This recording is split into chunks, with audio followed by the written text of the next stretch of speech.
And go.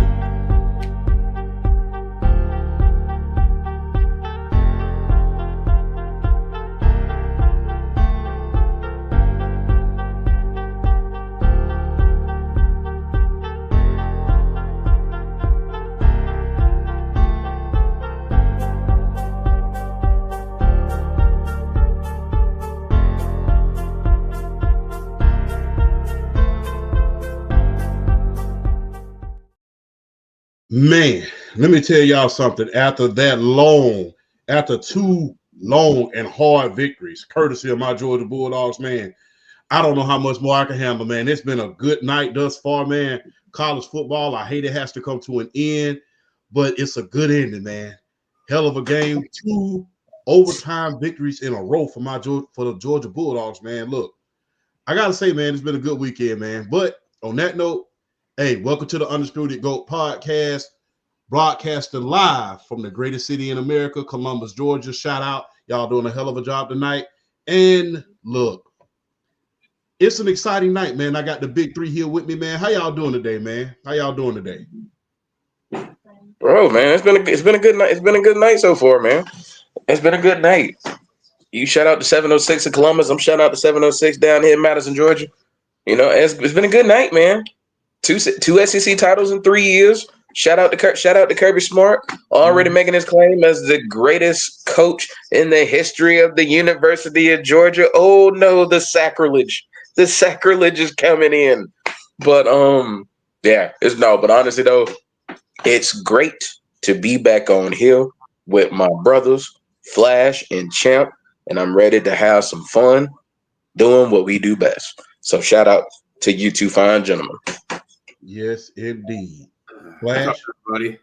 I'm a little under the weather, so if I sound a little nasally and I'm just a little congested, but I'm ripping and ready to go. We got Oregon and Penn State that we'll be keeping you live up to date on, as well as Clemson and SMU. So a lot of fallout for the college football playoff with these two games right here. Yeah, man. Look, I don't know if it's just me or not. It seems like college football this year, usually it seems like, okay, we waiting and we waiting and we waiting. It seems like it was like a meteor this year, man. It just came and then it went. So, I mean, do y'all feel like that as well? Yeah. I felt like the season's flown by this year. It really has. But I feel it's one of those things where it's like time flies by. It flies by fast when you're having fun. This has genuinely been one of the most fun college football seasons in a long time. I think it's flown by because this college football season feels different. And I think that's because of the super conferences and the college football 12-team playoff. And it depends on how you feel about all those things, but I think that's why it's flown by. It's been good, so bad, but it's been a really good college football season. I think we've seen a lot of parity a little bit here. I do love the smaller schools kind of coming up and everything, and I hope that continues as we go on. But it has flown by. The whole year in general has flown by. Like, it doesn't feel that long ago that our main topic was the WNBA and Caitlin Clark every week. And now we're at the end of the college football season. Like, it just flew by. Yeah, it came and it went. It was like, yes. I mean, that's the whole thing about football, man. When it comes, it's here and it's exciting. But, the sad part about football is, the end of the year is coming. You know what I'm saying? That's the end of the year. You only got like 4 months left. So, yeah, but hey, man, it was beautiful tonight, man, which leads me to my next question, man. Let's just get into it right off the hand, man. Who is the biggest winner in college football right now during the championship weekend, man? Who is the biggest winner thus far, I would say? Right now, I would have to say it's a tie for me between right now, because all the games haven't transpired. So this answer is subject to change. Right now is Arizona State and Georgia, because winning their conference championships guaranteed, and I think it guarantees them home. I'm pretty sure it should guarantee them home playoff games. It should guarantee them a first round bye and a home playoff game in that second round. So and it's one of those where it's like it's best to go ahead and get the job done. That way, not only you solidify your spot, but it's just you're there. You can get your guys healthy. See Georgia and Carson back. Get your guys healthy. See how everything transpires while we're waiting for everything to kind of get going. Right. As far as teams, I think right now Arizona State and Georgia, but with the Clemson, SMU, and the Oregon Penn State game going, that answer is probably about to change within the next couple of hours. Flash. I got a couple. I think running backs in general. I know it's kind of a weird random thing, but I think between Ashton Genty and guys like Cam Scatbo, I think if I'm pronouncing that, which is, by the way, one of the greatest football names of all time, by the way. I think running backs in general, we're seeing a trend in the NFL where the running back position and the running game is making a return to its glory days, if you want to, for lack of a better term, or whatever. And I think we're seeing that in college football too. As much as we're seeing good quarterback play, the running back play has been amazing. And number two, I think it's all the male students at Arizona State University, because the women flying around at Arizona State University tonight and all the partying going on. So bravo to all you college student males out there at Arizona State. So you guys are the true winners of the college football championship weekend. And that is why we call him the Pat McAfee of the podcast, because of shit just like that. It's just like that. I can't even concentrate no more. I don't know who's getting worse with the pipe bombs. You or PSP, but I don't know who get worse. Biggest one of them, I would have to say Ashton Genty, because I think that with him being fresh on the Heisman voters' minds tonight, that he's definitely, especially with that huge game they had, and you see how valuable he is to that offense. Because if you saw the first half, he was out there getting it. But you saw in the second half, when they was able to slow him down a little bit, you're able to see how valuable he was to that team. So I think Ashton Genty, I know he didn't break the record, but 2,400 yards where you are the focal point of that offense is nothing short of amazing. That's insane. Yes. So, and not only that, man, big ups to Barry Sanders for wanting him to break that record. Barry Sanders is arguably one of the most unselfish ball players ever. And, because fans was really getting on him, he shouldn't break Barry Sanders' record. He's like, records are made to be broken. And, big shout out to Barry Sanders for doing that and coming out and saying that, man. Like I said, one of the most humble and professional and, giving football players of all time, man, in Barry Sanders. But for you to come close to breaking that record is amazing. And, hey, I think he's the biggest winner for this week because, hey, he's fresh in the Heisman voters' mind, whereas Travis Hunter, he's idle this week. So, but I think Ashton Genty, which backs up, Flash's point about running backs at this point. But gotta ask this question, because just like last year, this year we're gonna have some controversy.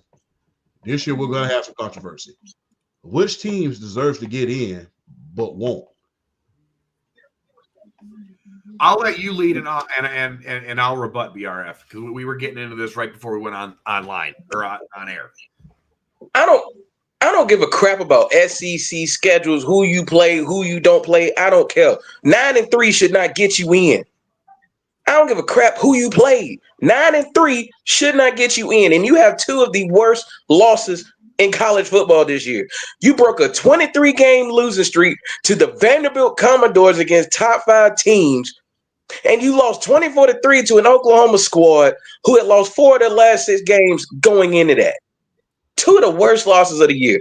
And and the Alabama Crimson Tide are going to go in just because they loaded their schedule top heavy with really good teams, because they're fortunate enough to be in the SEC. And what this is going to do, and I feel like this is what's going to happen in future years, it's going to take some of that urgency away. Oh man, I know we got this schedule. Oh, the voters, they're going to see we're playing this crazy schedule. All we got to do is hang around and just be competitive and go. 9 wins will get us in because we know we're going to play one of the toughest schedules in the country. We get 9 games, we're going to get in. I'm like, bro, I don't like the precedent that this is setting. I feel like because right now what it looks like, SMU ain't been doing too well right now. So I think Clemson's about to take care of one of those problems. But I'm sorry, 10-2 is better than 9-3. Miami should go in instead of Alabama, but Alabama's going to go in because of their schedule and because they're fortunate enough to be in the SEC, being able to play teams like Georgia, being able to play teams like LSU, being able to play teams that are highly ranked, that are really good, that are in the same tier as you or just in that conference. And it's just, and this is me being an SEC guy. I shouldn't be complaining, but I don't like it because 9-3 should not get you in. I don't give a crap about your schedule. 9-3 and 9-3, and that's how I feel. But the voters are going to look at it and be like, well, Alabama's got this tough schedule. Yeah, they lost 3 games, but I mean, they've had this schedule, and and it's like, well, Miami hasn't played this person. I'm like, 10-2 is better than 9-3. At the end of the day. I mean, you're taking away urgency from some of these big name schools because they're fortunate enough to play in these really tough conferences. All they got to do is load their schedule up, and they know they'll get in over a team in the ACC who doesn't have a stronger schedule. I don't think this sets a good precedent. I will put Miami in over Alabama, but Alabama's going to get in because they're fortunate enough to have that schedule. Okay. Right. So my first rebut to that would be, now look, I'm not an SEC guy. I'm a Big Ten. Well, what used to be the Big Ten. It's not the Big Ten anymore. And neither is the SEC. It's not the same SEC. And that's another rant that I got to go because seeing Texas play in the SEC title game doesn't sit with me right. Sorry, it just doesn't. Anywho. No, it is weird. Go ahead. It's really weird, and I don't like it, and it needs to go away. It makes me feel uncomfortable. So, why isn't Cam Ward the Heisman Trophy winner? Or Ashton Genty's been the best. Ashton Genty's just been the best player this year. But besides the fact that Ashton Genty's had a better season, why isn't Cam Ward higher up on that list? Is it because who he's played? Partly, yeah, you can say that, yeah. Okay, so if that factors into the Heisman voting, why doesn't that factor into the college football playoff rankings? Because at the end of the day, that's still like an individual. I mean, it's individual to team still though. I feel like that's individual versus team too, because you've had guys. Because I mean, Lamar Jackson won the Heisman Trophy for a Louisville squad that I think was like 8-4. I mean, Jaden Daniels won the Heisman Trophy for LSU. They went 9-3 last year. So I mean, I'm not saying it's impossible. I'm just making the argument that strength of schedule does factor in. And look, I'm no Alabama fan, but I look at their schedule, and I look at Miami's schedule, for instance, and Miami didn't even play a ranked opponent. Their whole schedule. And their 2 losses were against Georgia Tech and Syracuse. Alabama beat the number 2 team in the country, has quality wins against Missouri, LSU, and both of those were stompings, and those are top 25 teams. Smoked Wisconsin. I know it's a loss. It's a really bad loss to Oklahoma, but Oklahoma is still Oklahoma. I know they were playing regardless of a loss to Oklahoma is not the same as a loss to. I don't give a crap about that past stuff when you've lost 4 of your last 6 games. I don't want to hear that. That's I don't want to hear it.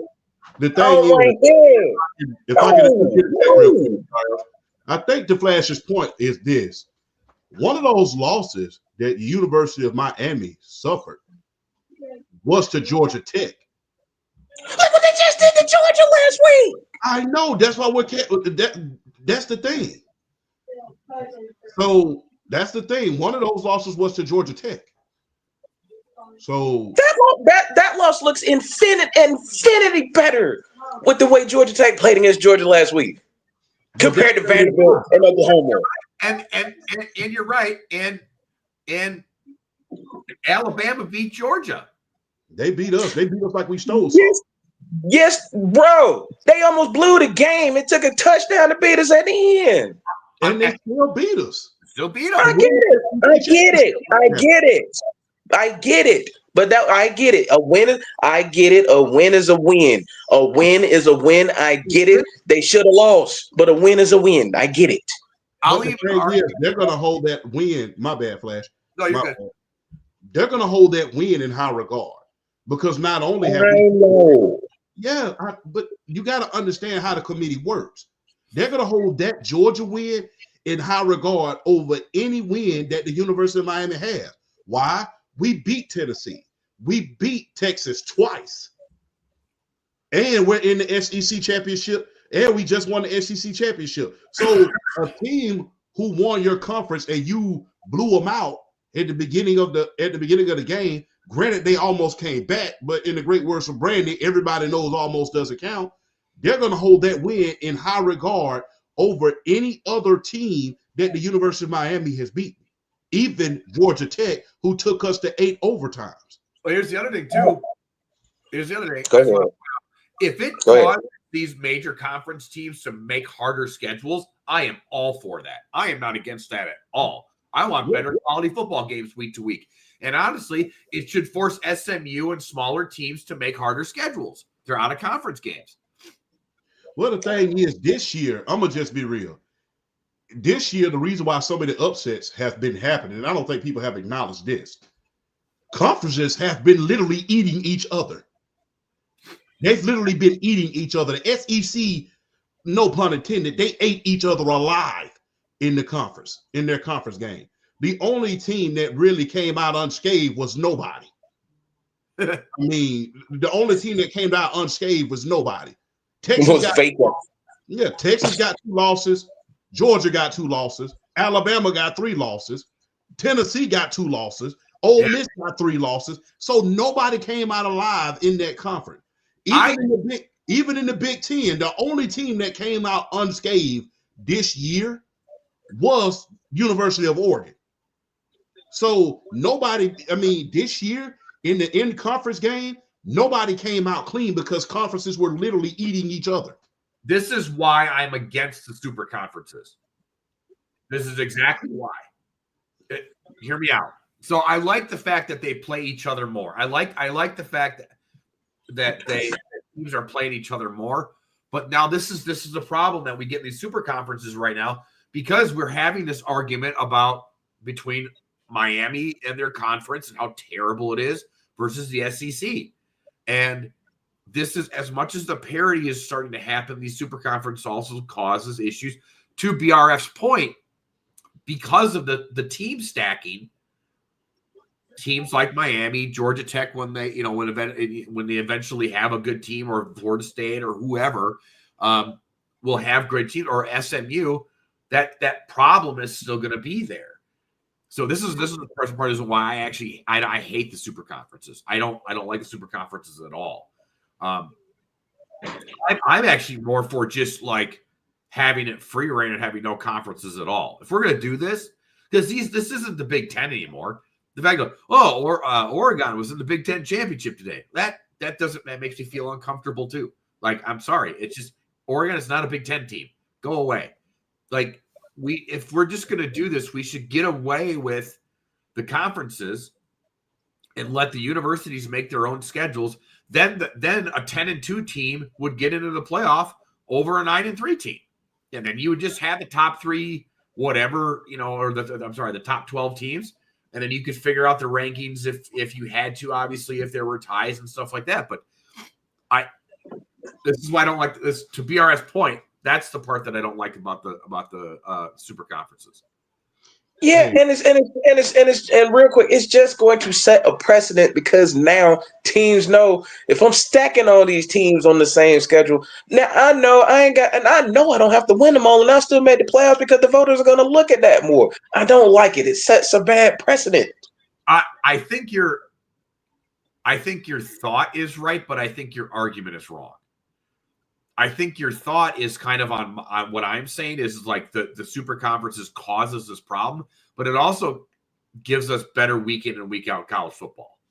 So it's like this. I'm not saying the games are that's not what I'm. No, I hear what you're saying. No, I'm all for getting better matchups, but still, my point is, if I'm Alabama and I know I'm stacking all these teams up, I'm looking at it like, okay, our goal is to win every game.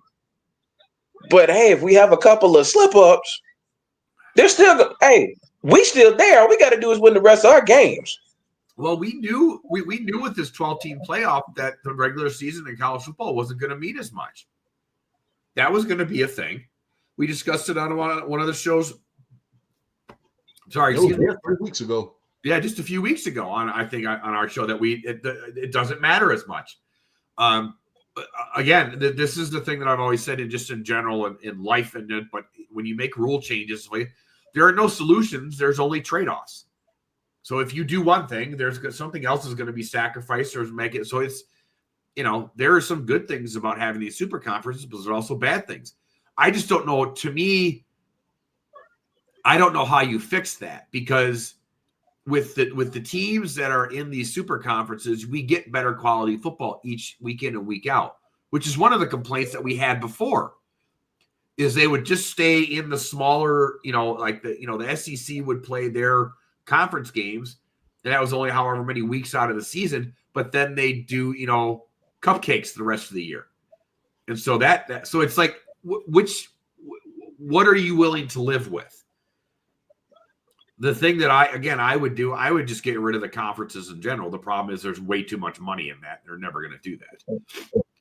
So, but I get what you're saying. I don't want to make the argument for Alabama. It doesn't make me feel good to make the argument. I mean, I can't. The fact that we are is getting on my nerves. But I'll just have to roll with it. It's just kind of the reality of the situation right now, and I just don't see any change going forward for a while, unless these like, for lack of a better like, these poorer conferences make harder schedules. That's what they're going to have to do. They're going to have to go out and play SEC and Big Ten teams during their go do what Boise State did. What conference is Boise State in? Mountain West. Mountain West. And they went and played Oregon, didn't they? Mm-hmm. They gave Oregon one of their better games. That's what you got to do. Yeah, you're gonna have to schedule against these massive schools, and then kind of show your mettle. Because if let's say Miami schedules just 2 games against like high-ranked opponents, there's no argument then. As long as they win those games, then there's pretty much no argument. It's unfortunately, that's just what it, because it's sad too, because I want to see SMU and I want to see Cam Ward in the playoffs. It's just unfortunate.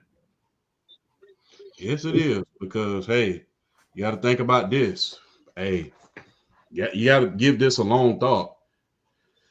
At the same time, you have to win, because the thing is this.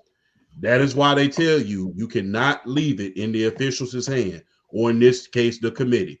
In the great words of Marvin Hagler, I never forget, there was a fight between him and Alan Minter. No, it was another fighter.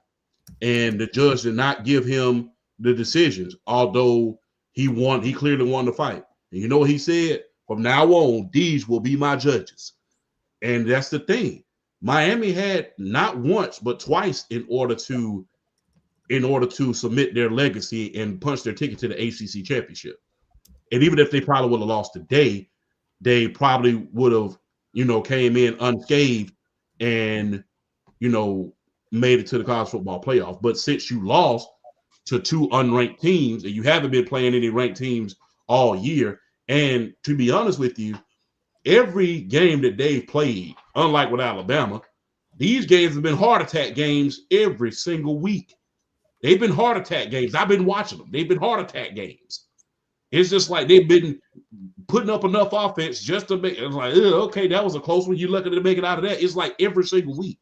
So I understand why they're keeping them out of there. It's like, damn, you struggling against these unranked teams. What the hell you gonna do when you get into much less an SEC team? What are you going to do when you play against the Big 12 championship team who has a hell of a defense, who has a good running back, who can keep Cam Ward off the field? You got to ask yourself that question. And, you know, they look, at the end of the day, they looking at that money. All of these other conferences, yes, they mean a lot to college football, but we all know what they're trying to do. They're trying to run the Civil War of college football. They're trying to make it the Big 12 and the SEC Invitational. And I'm gonna just say this. I don't like it, but given some of the conference championship games we saw today outside of Georgia and Texas, rightfully so, because outside of that one game, those conference championships have been disgusting. We got two disgusting ones on right now. So I pretty much understand why they keep doing that. Because this conference championship game right now, SMU and Clemson, disgusting. The Mountain West Championship, disgusting. Let me check out the other one right now. Let me check out the other one right now and check the Penn State. Penn State and Oregon pretty close. They only down by 11, but the other ones are just disgusting at this point.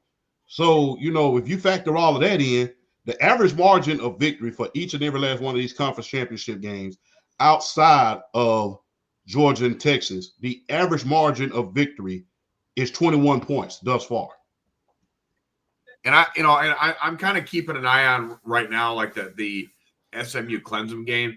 And this kind of goes to my point. Like, as much as the parity is starting to happen in college football, an 8-ranked SMU team looks overwhelmed by Clemson right now.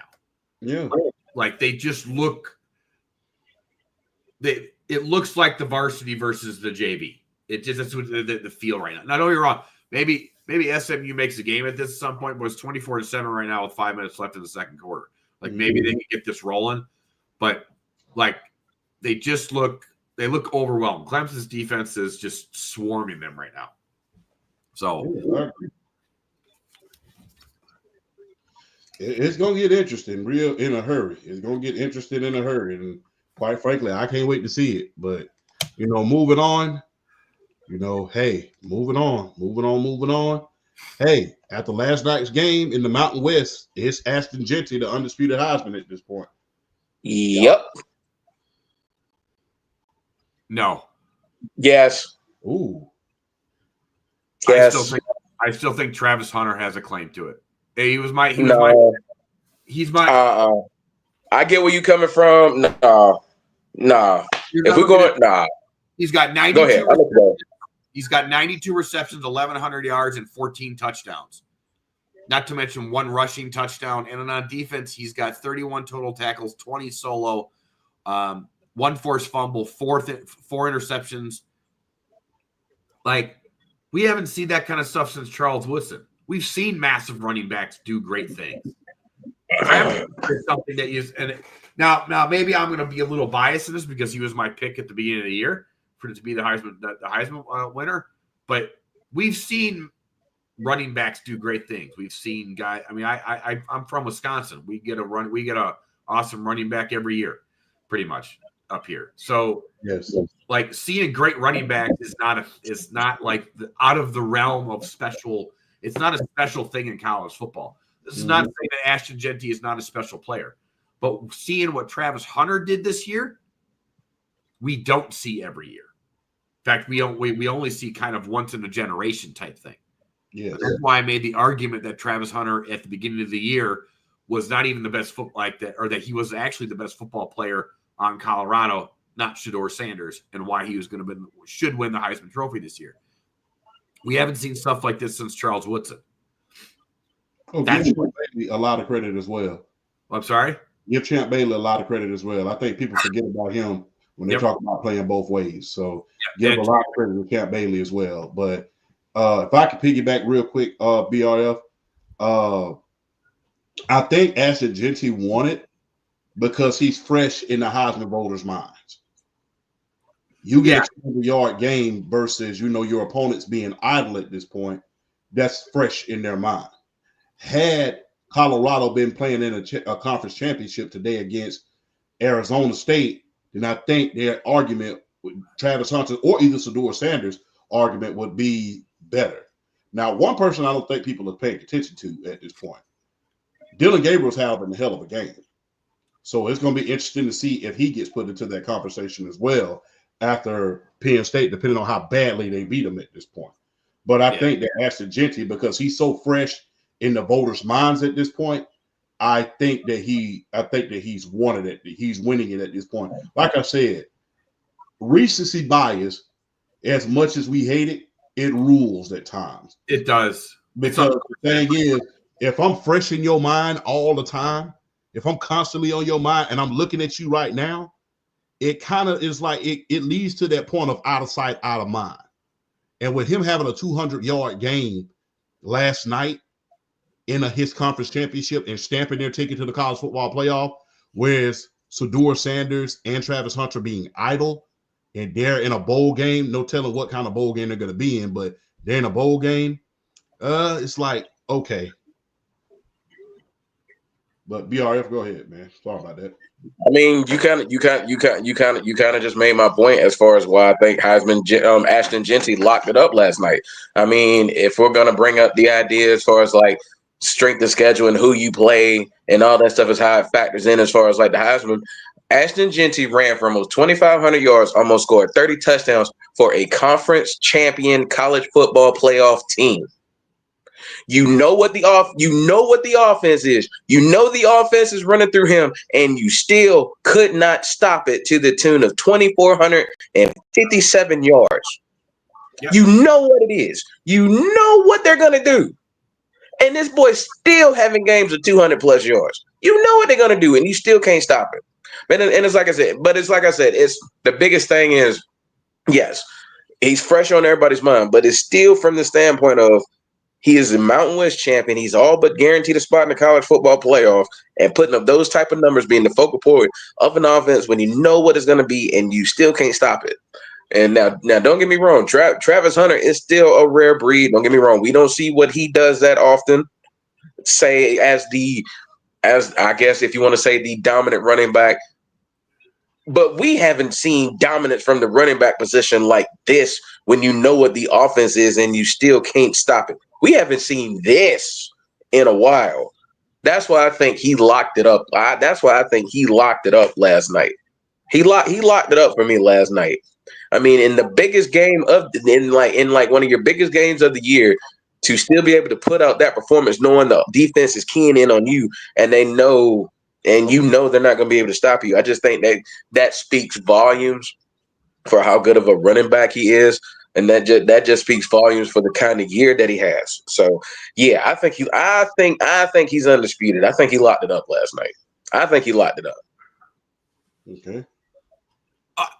I think Champ's right that he'll win it because of recency bias and because Colorado's not playing. I do agree that when you look at that Boise State is a conference champion team.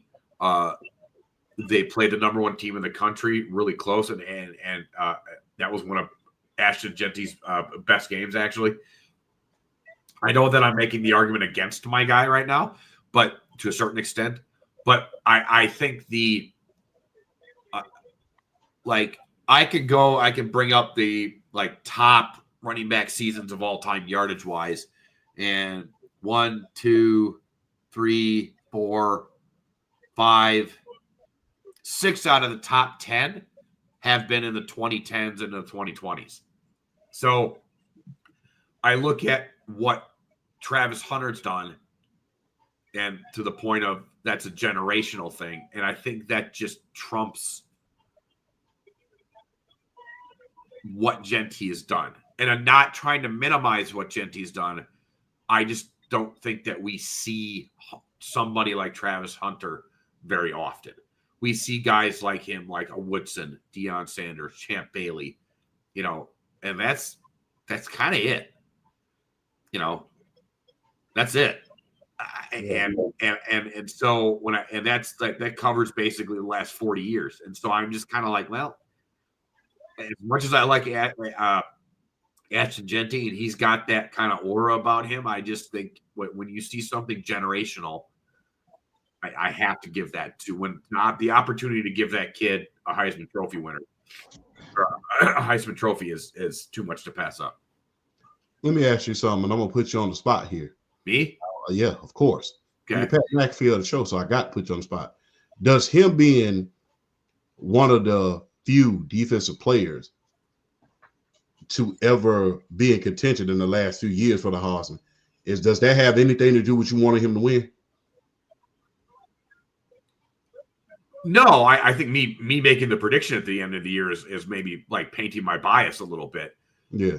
But yes, I also think him the fact that he's like one of the I can't even remember the last time a defensive player was up for the Heisman Trophy at all. Yeah. And Dominican Sue, I think, is the last one to get votes. Yeah. So that's what 2000, like the early 2000s. Well, not yet. I think late 2000s. Late 2000s. Late, like before 2010, late 2000s, like before 2010. I think either late 2000s or early 2010. I think late 2000s. Yeah. I think Dominican Sue was like. So we've. I'm trying. Yeah, I think it was like 08. I think it was like 08, 09 or something like that. Maybe I think 08, 09. I think. Yeah. Yeah, because I'm not gonna lie, it would feel good to see a defensive player, a primary defensive player, win that. I know he plays offense, but he's just as good, if not better, on defense. So it would be good to see a defensive player win a Heisman. But I think Ashton Genty has warranted. But I do have a pipe bomb for you guys. You know, this Boise State team being as good as it is, I think this Boise State team can beat that 06 team. You said what? Do y'all think this Boise State team can beat that 06 team with Ian Johnson? No, that Boise State team was way more balanced. No. That Boise State team was way more balanced. That Boise State team actually had a quarterback that actually could play the position a little bit. And they even though Ashton Genty is God tier talent, that Boise State team was way more balanced. And the defense was much better too. So I ain't going that far. I agree with BRM. I think the quarterback play is what separates it. No. That's the quarterback play separates it. And to my point, so yeah, it was 09, his senior year at Nebraska. So we haven't had a defensive player get any kind of votes in 15 years? Dang. Basically. That's a long time. That's a long time. So that's why, like I said, I'm siding on the Travis Hunter side of it, because I'd have to even look and see if he, let's see, defensive players to get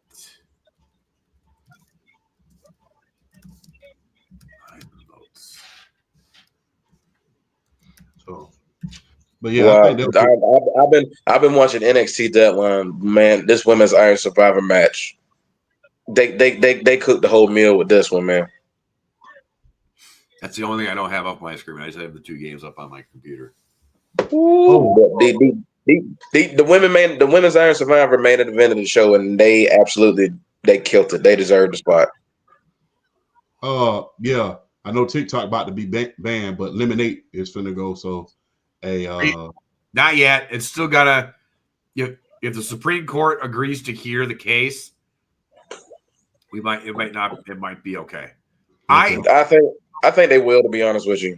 It's too big of a thing. Like, this is a really big. It's not just, everybody thinks it's just about a TikTok and it sounds silly, but this is a huge precedent that our government would be setting right now when it comes to control over companies and stuff like that. Like, this all smells sketchy to me that this app is getting banned. But that we don't have to get into any political stuff right now. But it all sounds really sketchy to me. But yeah, we're not.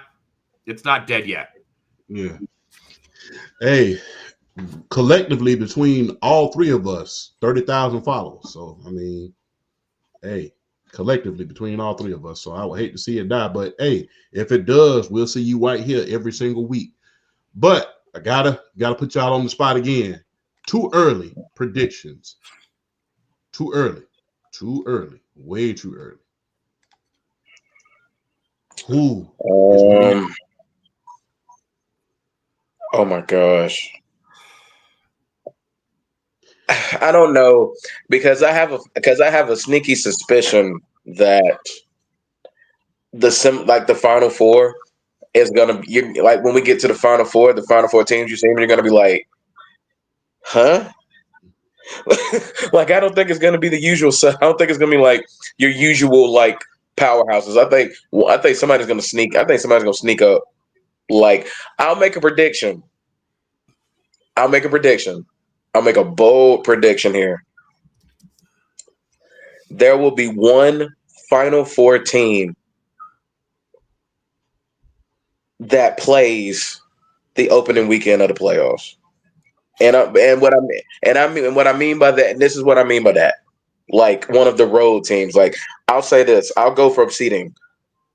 I think a team's going to make the Final Four lower than a 7th seed. Okay. You know what? I won't predict who is going to win it all, but I got a sneaky suspicion it's going to be Georgia and Notre Dame. Because Notre Dame has been kind of they haven't been boosting them up like they did during previous years. They haven't been boosting them up saying Notre Dame, Notre Dame, Notre Dame. But they've been silently just winning. So I get this sneaky suspicion. And the thing is, look, they're already in the college football playoffs. They don't have to play a conference championship. So by the time they get to the first college football playoff game, they're going to be real wested. They're going to be real wested. So guess what? They already getting rest right about now. So it's going to be interesting to see what happens with that. So I'm just going to be real. I have a sneaky suspicion it's going to be Notre Dame and Georgia. And if that happens, if that happens, I get the feeling that we're going to go over on them and we become dynasty. Only thing that will probably stop that is if we are not healthy. But these next couple of weeks should get us healthy. I hope Carson Beck's hand is not broken or something like that, though. Yeah, because that injury looked ugly. That looked ugly. Got to ask y'all this question. Going back to Georgia. I think I asked it earlier, but I'm not for sure if it was with either on it. Was that targeting earlier that we saw on Gunnar Stockton? I didn't see it, so I can't have an opinion on it. Basically, what happened was it was in the overtime, and Gunnar Stockton had took off, and he got the first down, got to the 4-yard line, but right as he got to the marker, I think one of the Texas safeties like absolutely just crunched him absolutely crunched him at the line of the game and shot his helmet like clean off, like 2 yards back. And like the crown of his helmet, like barely missed Gunnar Stockton's helmet. I think right there's the reason why you couldn't call that, because he didn't make crown contact with his helmet. But if you made crown contact, you got to go by the rule, and you got to eject him for that. But because he barely missed, I don't think you can call that. Nope. I think Stockton was getting turned as that was happening, and the kid leads with his shoulder. That's not targeting. Sorry. I don't even like a lot of the calls that are called targeting in general. But that's just me. But I don't think that's targeting at all. I just think that's a mass. Football is a violent. It's a violent game, and it was a massive hit. End of story. Okay. So let's get out of the quick hits and get to the meat. Go ahead. Wait, I didn't get to make my college football championship prediction. Oh, my apologies. No, he didn't. That's right. That's my fault. My fault, Flash. You're not going to like this. Go ahead. I think Ohio State wins the national title. That's not fair. That's not a bad assessment. My only thing is, look, they have the tools and the skill position players in order to win. My thing is Will Howard. I just don't trust Will Howard at this point. One game he'll have a hell of a game, and then the next game it'll be like he about as bad as Carson Beck at times. It's like I know, like, what are you doing? I look at who they've played this year, and they should have beaten Oregon. I know they lost to Michigan, but that's a rivalry game. That's always going to be a close game. Usually, it's Ohio State, Michigan. No matter how bad one team is the other, that's a game every year. It's a rivalry game. It's just like a division game in pro football. But they smoked Indiana. They almost beat Oregon. They beat Penn State. And every other team on their schedule, Michigan State, Iowa, Purdue, Northwestern, they stomped. Yeah. So I hate Ohio State too because I'm a Wisconsin kid, so I hate Ohio State. But I think Ohio State wins it this year. I think they put it together. I think the quarterback kind of figures it out. I think that they might benefit from some of these conference teams that get into the Final Four. So I think they win it this year. That's my prediction. I'm not. Yeah. See, that's the thing though. I really don't want to predict the winner yet. So that's why I'm going to go with more of like a hot take. I think a team ranked lower than 7th is going to make the semifinals. Okay. I like that. Is there any possibility, and I hate to bring this up because I really don't like this team, is there a possibility that we can see Alabama in the Final Four? Absolutely. Bro, it's Alabama. And honest, it's Alabama.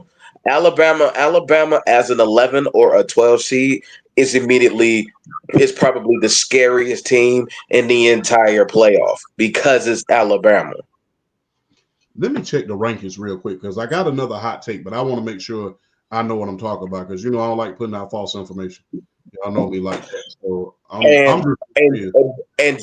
just like with you saying Will Howard is the reason that would like scare you off of Ohio State winning the national championship. Jalen Milroe scares me off of Alabama doing anything in the playoff. He scares me more than the Ohio State kid. Yeah, Jalen Milroe absolutely. If I'm an Alabama fan, and you're probably gonna get in the playoff, the aspect of Jalen Milroe as your starting quarterback in these playoffs would scare the daylights out of me. Yeah, just straight up. Yeah, I agree. Okay, do y'all see a path where there's already now, as you already know, there's already going to be Georgia. I don't think Texas drops too far after that loss. They shouldn't. I know Tennessee's going to be in, and I think more than likely Alabama's going to be in, especially after this loss to SMU. Do y'all see the possibility of Ole Miss making it in? No. No, I think because you have Arizona State that's ranked 15th right now, they're guaranteed in. Okay. And then if Clemson wins tonight, which it looks like they're going to, they're in. And they're ranked 17th in the country. So that right there eliminates Miami and Ole Miss. Okay. But all Ole Miss had to do was win one more game. They beat Florida. If they beat Florida and they get into the SEC championship game, we're not having this discussion. We're not having this. Yeah, absolutely correct. 100% correct. Yeah.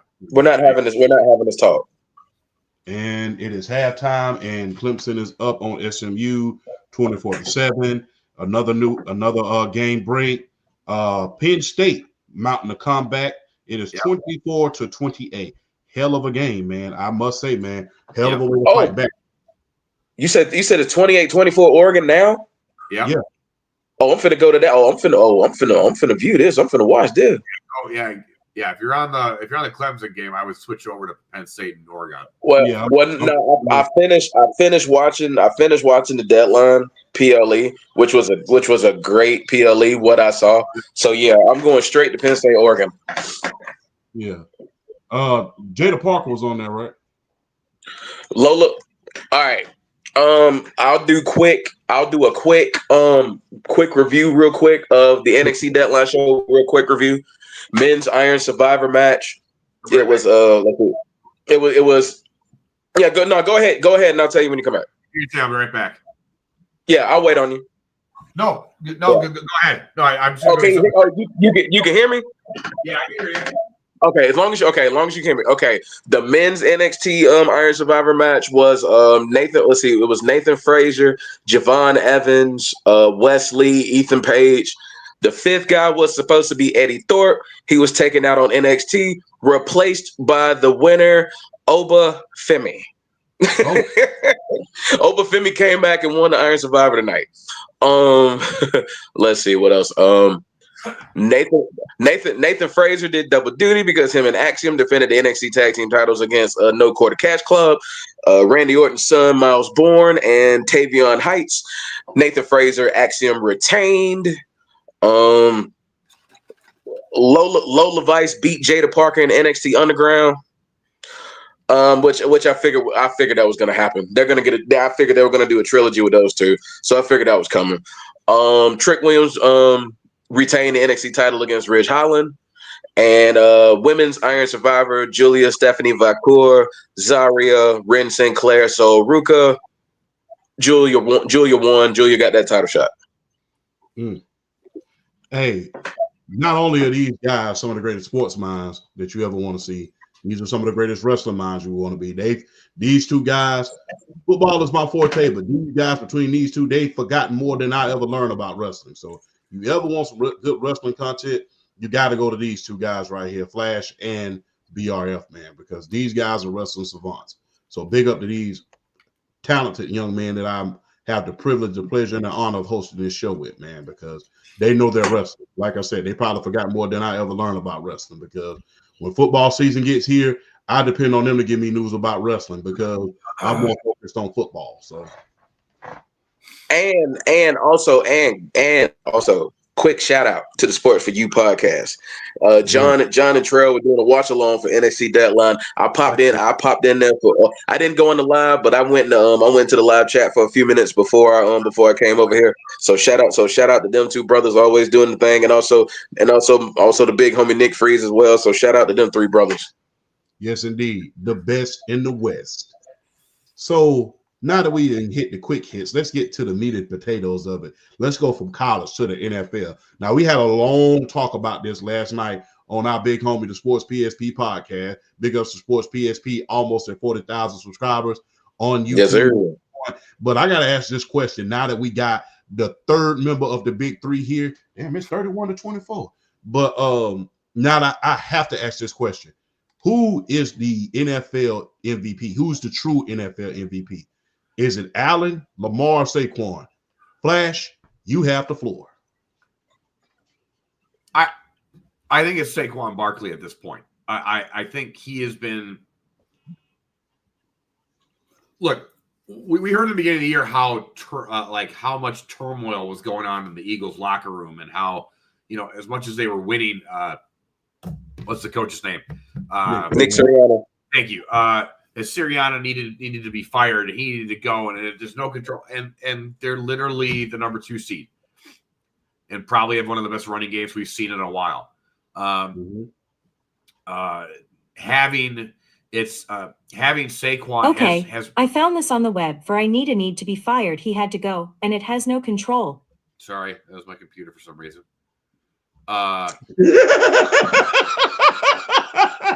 Thanks, Barry.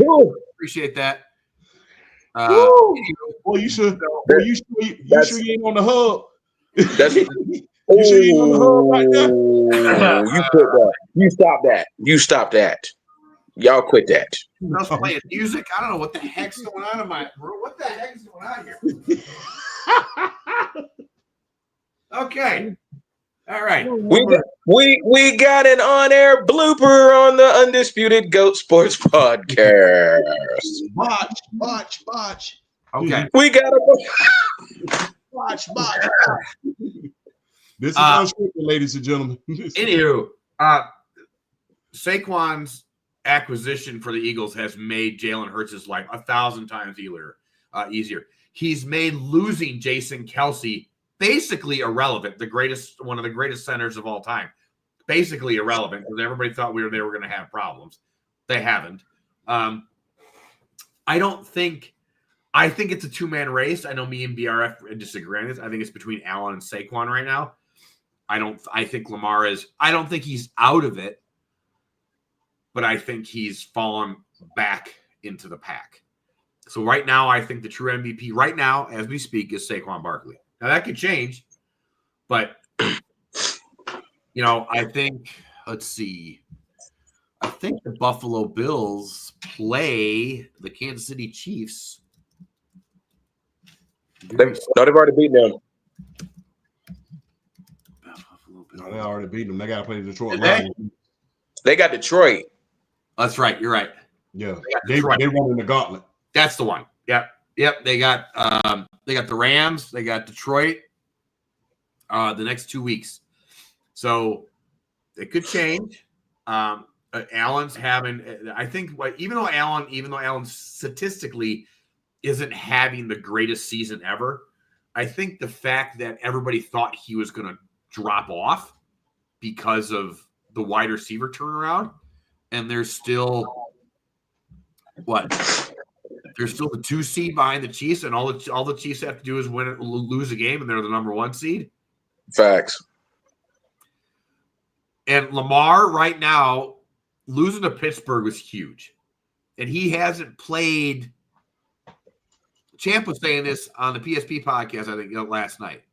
Lamar hasn't been doing Lamar things lately, and it's just kind of, again, this is kind of goes to Champ's point about recency bias, but right now Lamar is starting to kind of fall back in the pack a little bit between the three of them. Hey, my thing is with Lamar right now is, I said this last night on Sports PSP's podcast, you got to dance with what brought you. I understand you are having the best passing season probably since your first MVP. But at the end of the day, when you find yourself in tight spots, you got to dance with what brought you. You got to dance with what brought you. And you heard about, his mother kind of scolding him because he wasn't running on plays he should have ran, because he had a wide open field on not one, but like several occasions during the course of that game. So although I admire him for saying, I'm going to go ahead and I'm going to be a pocket passer like Todd Monken is showing me how to be, hey, at the same time, you got to dance with what brought you. You got to dance with what brought you.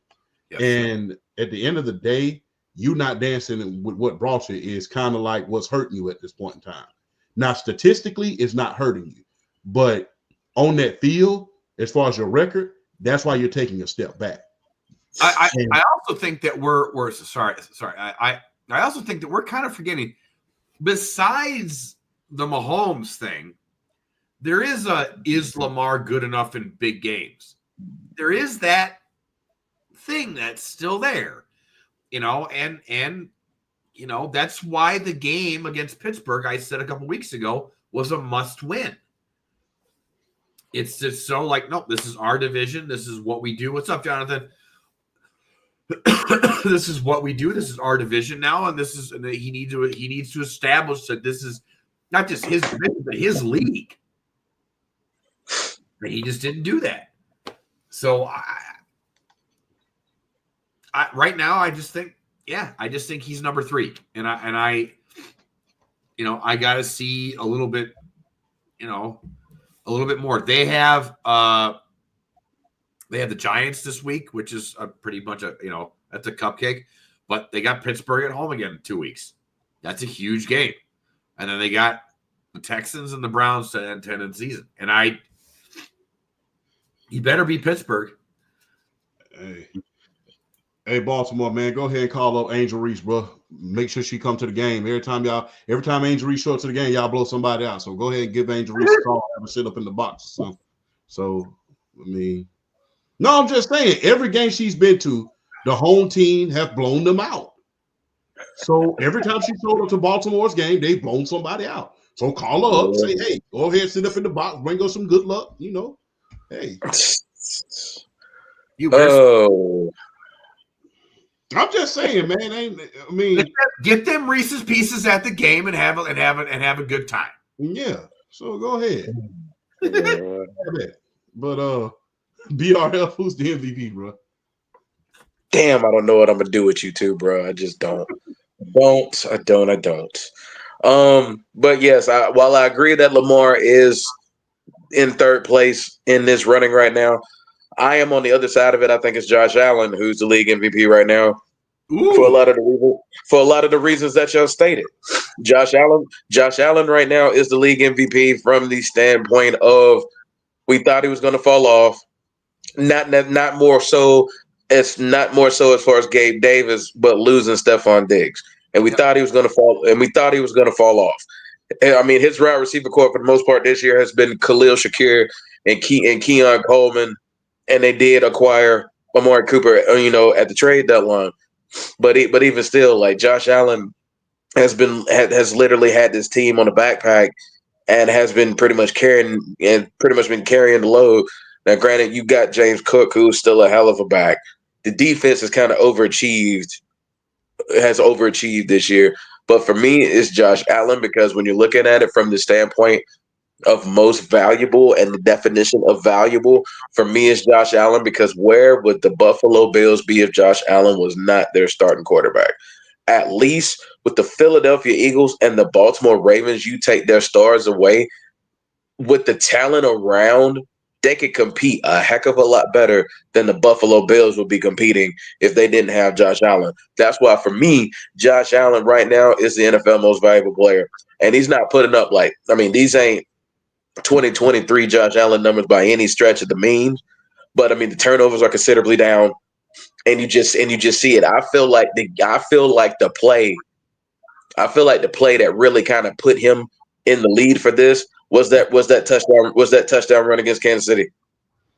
I mean, it was that touchdown run against Kansas City. I think what was it, like a third? I think it was either third. It was like a fourth down, and to pull that out and to score. I mean, that for me, that's one of those like equivalent to like a big time player in college pulling off like the biggest player of the year to clinch the Heisman.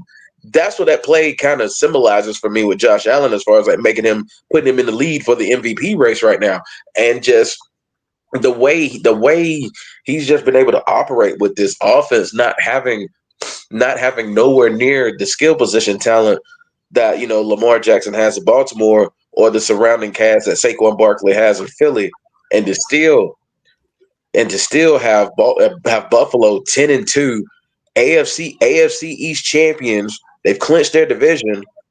I mean, granted, the division's garbage, but they're in the playoffs and they've clinched the division. So for us to kind of not really, for a lot of us not picking the Buffalo Bills to win this division because of the pipe dream that were the New York Jets, among other things, coming into this season, for him to just go off and to be able to still be Josh Allen, I got nothing but mad respect for Josh Allen to come out and still, in my opinion, if you're going off of reputation in the last few years right now, for me, Josh Allen, I know Lamar Jackson has the 2 MVPs. Right now, Josh Allen is behind Patrick Mahomes as far as best quarterback in the league. I felt like Josh Allen has been the second best quarterback in the league for the last couple of years, and I stand by it.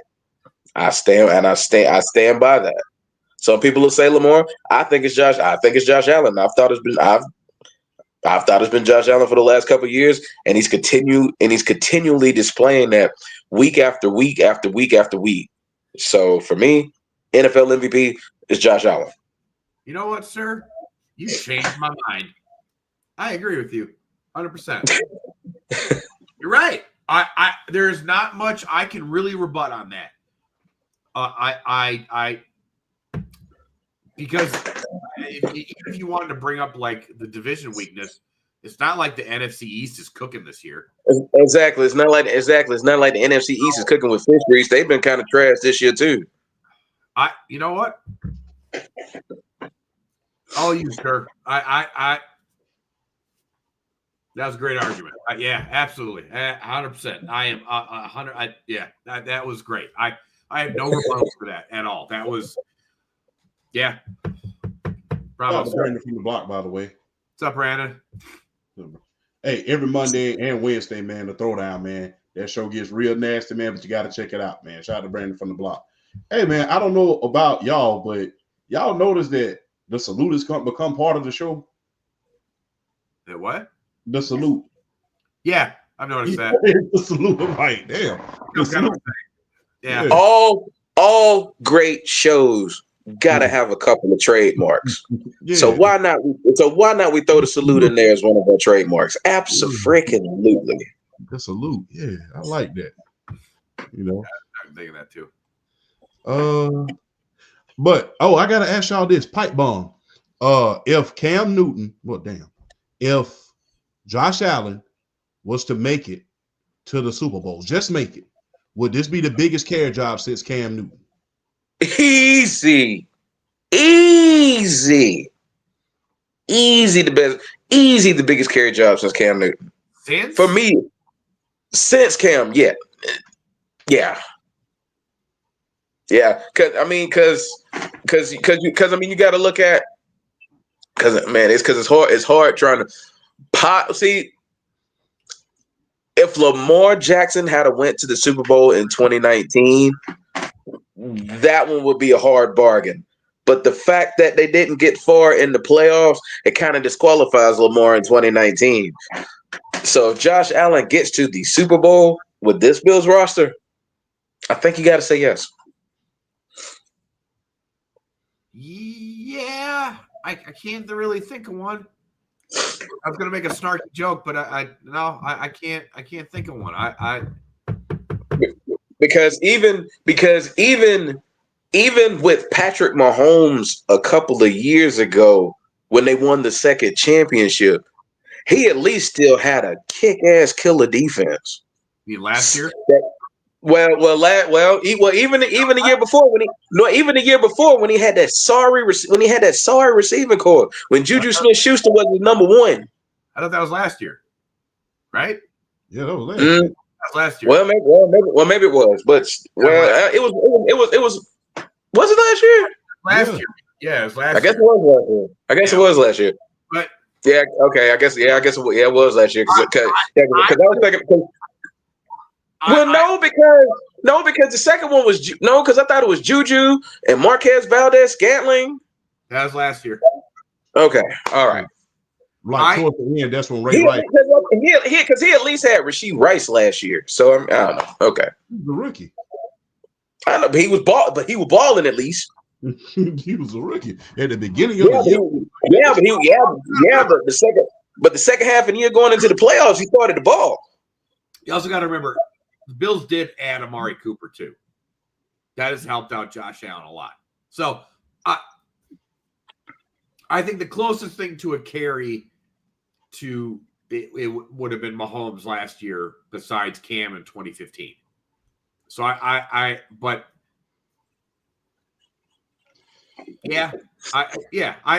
would say it's probably the biggest carry job since Cam Newton. I can't think of one off the top of my head. John Elway to the Super Bowl back in the 80s. So I mean, I believe that Josh Allen is this generation's John Elway. You know, the only thing that's different about him is, you know, he is a little bit faster than Elway was. But when you think about how he was able to carry the Denver Broncos to championship after championship as far as the Super Bowl and the AFC championship, you got to put Josh Allen right up there with John Elway. I think he's a little bit better than John Elway, but that's just how I look at it. I'm not quite there yet, and I'm not even an Elway guy. I talk about talent-wise. Talent-wise, he's better. I don't think, you know, his overall body of work is not nearly as up there, but I'm talking about as far as talented, the speed. The accuracy John Elway got him, but as far as the arm strength and things like that, I think Josh Allen got it. Josh Allen don't have him by much in arm strength. We sleep a lot of people sleep on John Elway's arm in his prime. Boy, John Elway had a cannon in his prime. Yeah, Elway had a. Yeah, he had a cannon, but I think that rocket on Josh Allen's arm a little bit more powerful. Okay. Yeah. If I'll give it to him, but it's like, oh, dude, it ain't much. There's a there's a throw that Elway makes in the Kingdome against Seattle where he gets a straight on blitzer right up the middle. He ducks. It's a touchdown to Shannon Sharp. He ducks the defender. The defender goes over him, and he rifles like a 45-yarder right to Shannon. And it shouldn't be physically possible to do what Elway did. Elway to me is, besides Andrew Luck, probably the best quarterback, physically gifted prospect we've, like, if you're going to build a quarterback, like if you're going to go weird science and build a quarterback, like Andrew Luck and John Elway are the prototypical, that's what you're going to make. In my opinion. I can see that. Yeah. I can see that in terms of the total package, having the cannons that they have, but being athletic enough to be able to move and get first downs when they need to. Yeah, I can see that. You brought up Will Science. You should have brought up Zap too, by the way. I loved how you giggled at that. I'm like, thank you for not knowing my reference. I think Zap was good too, but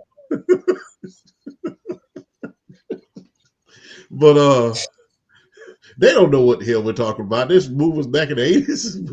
Ooh, boy. But Zap was good, though. I like Zap and Weird Science. Remember, Weird Science used to come on USA Network. Yeah. So, it was a movie first, and it turned into a USA series. Yeah, I remember both. Yeah. So, speaking of awards. But Vanessa Angel, if you know, you know. You know. That's why I love you guys to death.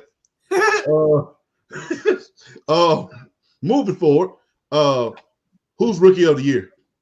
I'm gonna go first on that. I know the quarterbacks is gonna get their just due. We all love Jada Daniels and we all love Bo Nix. But you know what?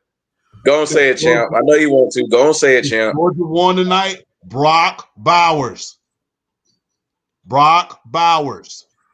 He's on pace to not only lead the league in receptions, but have the most yards by a tight end in NFL history. Matter of fact, he's third in receiving yards. And he's doing that without a quarterback. These quarterbacks they couldn't hit the ground if they fell on it. I'm sorry. They couldn't hit the ground if they fell on it. And that's how horrible these the Los Angeles Raiders quarterbacks are. You can say I hate on you. So, Brock Bowers. Whoever wants to go next. Oh, man. All right. Go ahead, Flash. I had an argument in my head.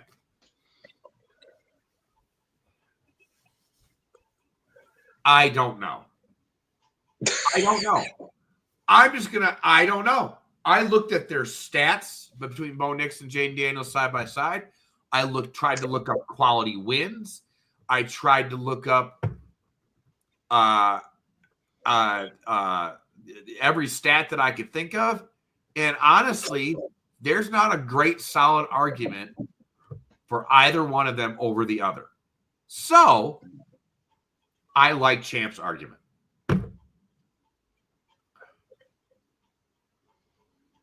I do.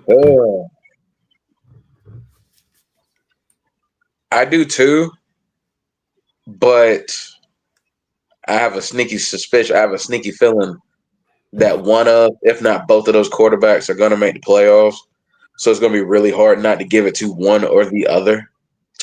So as much as I would love to give it to the homie Brock Bowers, because Brock Bowers, is it safe to say he's already a top? Is it already safe to say he's already a top 5 tight end in football? With how poor the tight ends have played this year and overall, yes. Yeah. Yes. Yeah, because I agree. The tight end play has been down this year considerably. It has been down considerably. Yes, very much. I agree with that. Oh my gosh. It's hard though. I like Champ's argument. I do too. I do too. Champ, but this has been 2 times now that I've just, you know what? I'm still, I don't know. I like your argument about the playoff thing. That's huge. Yeah, because I honestly feel like Jaden, because I'm looking at it from a standpoint, and also with scheduling, I think Jaden Daniels and Bo Nix, I think they're both going to get their teams to the playoffs this year. The only argument, go ahead. Sorry, I'm gonna go. I'm starting to lean Bo Nix, man. I'm really starting to lean Bo Nix. Because he's getting hot because he's getting hot at the right time, and he's staying hot, and he's doing it. I don't want to. I guess if you want to say worse weapons than what Jaden Daniels has, I don't think there's really a big difference in weaponry. I guess the only real difference in weaponry is Jaden Daniels has Terry McLaurin, and that's probably it as far as like degree of difficulty as far as his skill position. No one with the Denver Broncos equates to how good Terry McLaurin is. Because Cortland Sutton is his number one. Cortland Sutton's not as good a receiver as Terry McLaurin. Good, no, God, no. Exactly. Scary Terry, he's arguably a top. He's arguably right now. He's arguably been playing at a top 10 level this year in the league. So I'm gonna go Bo Nix right now. But this is gonna go. It's how this don't go to week 18. I don't know at this point. This race is going to week 18, just straight up. But I will say this: the one argument that I did come up against in favor of Bo Nix, even though Champ won me over with his argument, and Brock Bowers, that division that Bo Nix is in with the Chargers and the Chiefs, ugly. And if they make the playoffs too, along with the Chargers and the Chiefs, I think you have to give it to them. That's a hard. That would be hard not to give it to them. That's where I'm starting to lean towards Bo Nix. I picked Denver to finish. I picked them to finish dead last in the division. So they're definitely shocking the heck out of me. They're shocking me right now. So yeah. I mean, I would just be real. I think people have forgotten about this. Y'all do realize that Bo Nix stepped into a playoff team, right? The only reason why they didn't make the playoffs last year was because Sean Payton had a bug up his behind and didn't want to pay Russell Wilson that contract. So they nearly made the playoffs last year. So the only argument that I make against Bo Nix is, look, you stepped into a great defense, and and the best corner tandem in the league, arguably. Yeah. Okay. So you stepped into a great defense with a playoff caliber team last year with Russell Wilson. Playoff caliber defense. That offense was trash. Well, the thing is, they were still in position in order to win and get. That was a deep. I feel like Denver was a defensive carry job. So that wouldn't be the first time that we would have seen that, but I think it was towards the end of the season, Russell Wilson began to play a little bit better than he did at the beginning of the season. That is true. It was a carry job. Near the end of the season, we started saying, "Oh crap, these blankety blanks might make the playoffs." And then it happened. The drama started going on between Sean Payton and good guy Russ, and Russ didn't say too much about it. And that's one thing, and I hate to say this, that's one thing I love about Bo Nix, man. He has some cojones on him, because the thing is, look, and I think Drew Brees gave him the blueprint on how to deal with Sean Payton. Sean Payton is very demanding, and you got to be just as demanding with him back, because it's not this situation where he was just scolding Russell Wilson that, he's just taking the scolding and just staying stoic. It's one of those situations where, okay, no, I did this was right, that was right. What are you talking about? And you got to admire that, especially from a rookie.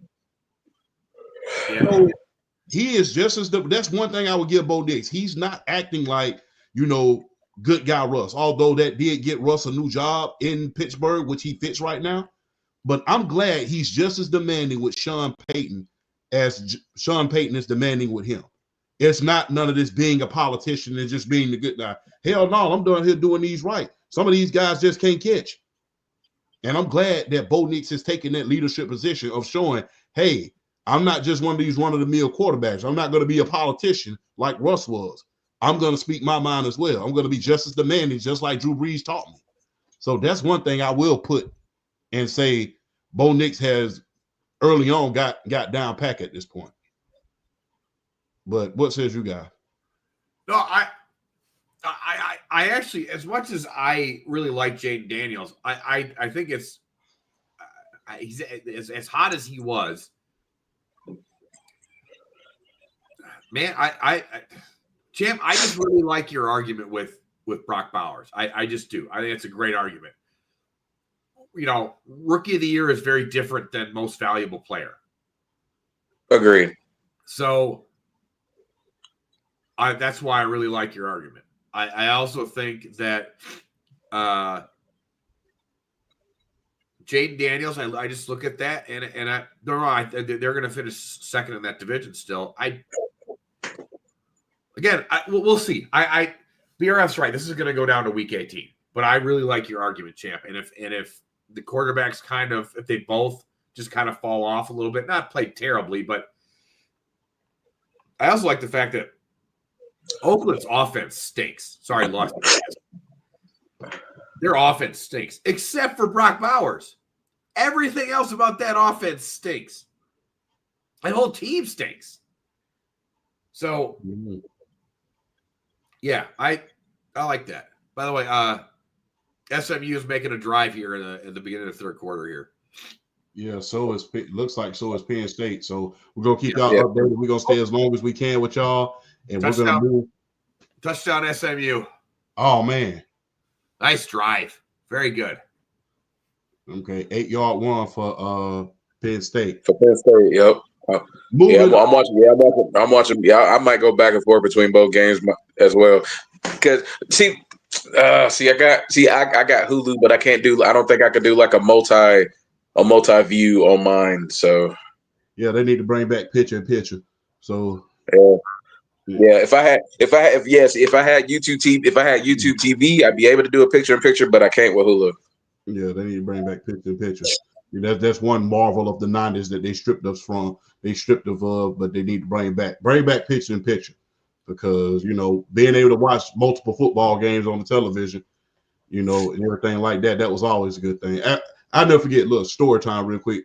While Dad was watching the game, we had the little big screen TV. We had the little screen. We would try to watch Cartoon Network, scrunch our little ass out and try to watch Cartoon.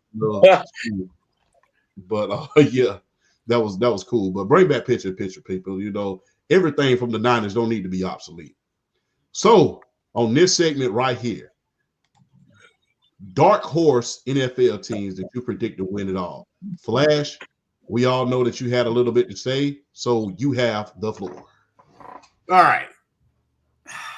So I'm from Wisconsin. I've been going to Packer games since I was 8 years old. I'm a Packer season ticket holder. And the Lions play the Green Bay Packers on Thursday Night Football. It was a great game. But for some odd reason, there's a lot of controversy over this game with the refs and everything else. Some hitting. And I'm disappointed in both fan bases right now. In fact, I'm quite angry and pissed off about it, especially my own fan base. I see a lot of Packer fans going online, Facebook, Twitter, X, whatever you want to call it, TikTok, and making arguments that final play that the Lions ran should have been down because Jared Goff put a knee down and that should have been blown dead. And as a Packer season ticket holder and Packer season fan, I'd like to tell the Packer fans that are making that argument, shut up. Shut up. You are making us look stupid. Shut up. But Or also, the second thing, Kirby Joseph's hit was not dirty. You are taught to go low in football. Low man always wins. And if you're a tinier safety or a corner going against a tight end, you're not going to go high on him. It's not a dirty hit. We need to stop this crap when it comes to football. Football is a violent sport. Bad things happen because of the violence. You are taught to go low. You are supposed to go after somebody's thighs. In fact, he was at his thighs, but the tight end got out of the way. It's not a dirty hit or an attempt at a dirty hit. We've been seeing low hits forever. It's just a thing in football. Also, Packer fans, shut up. But Lions fans that are running your mouths, you have been an irrelevant franchise for your whole existence. You have wasted the careers of I don't know how many of three huge of the best players of all time at their positions, especially two of them.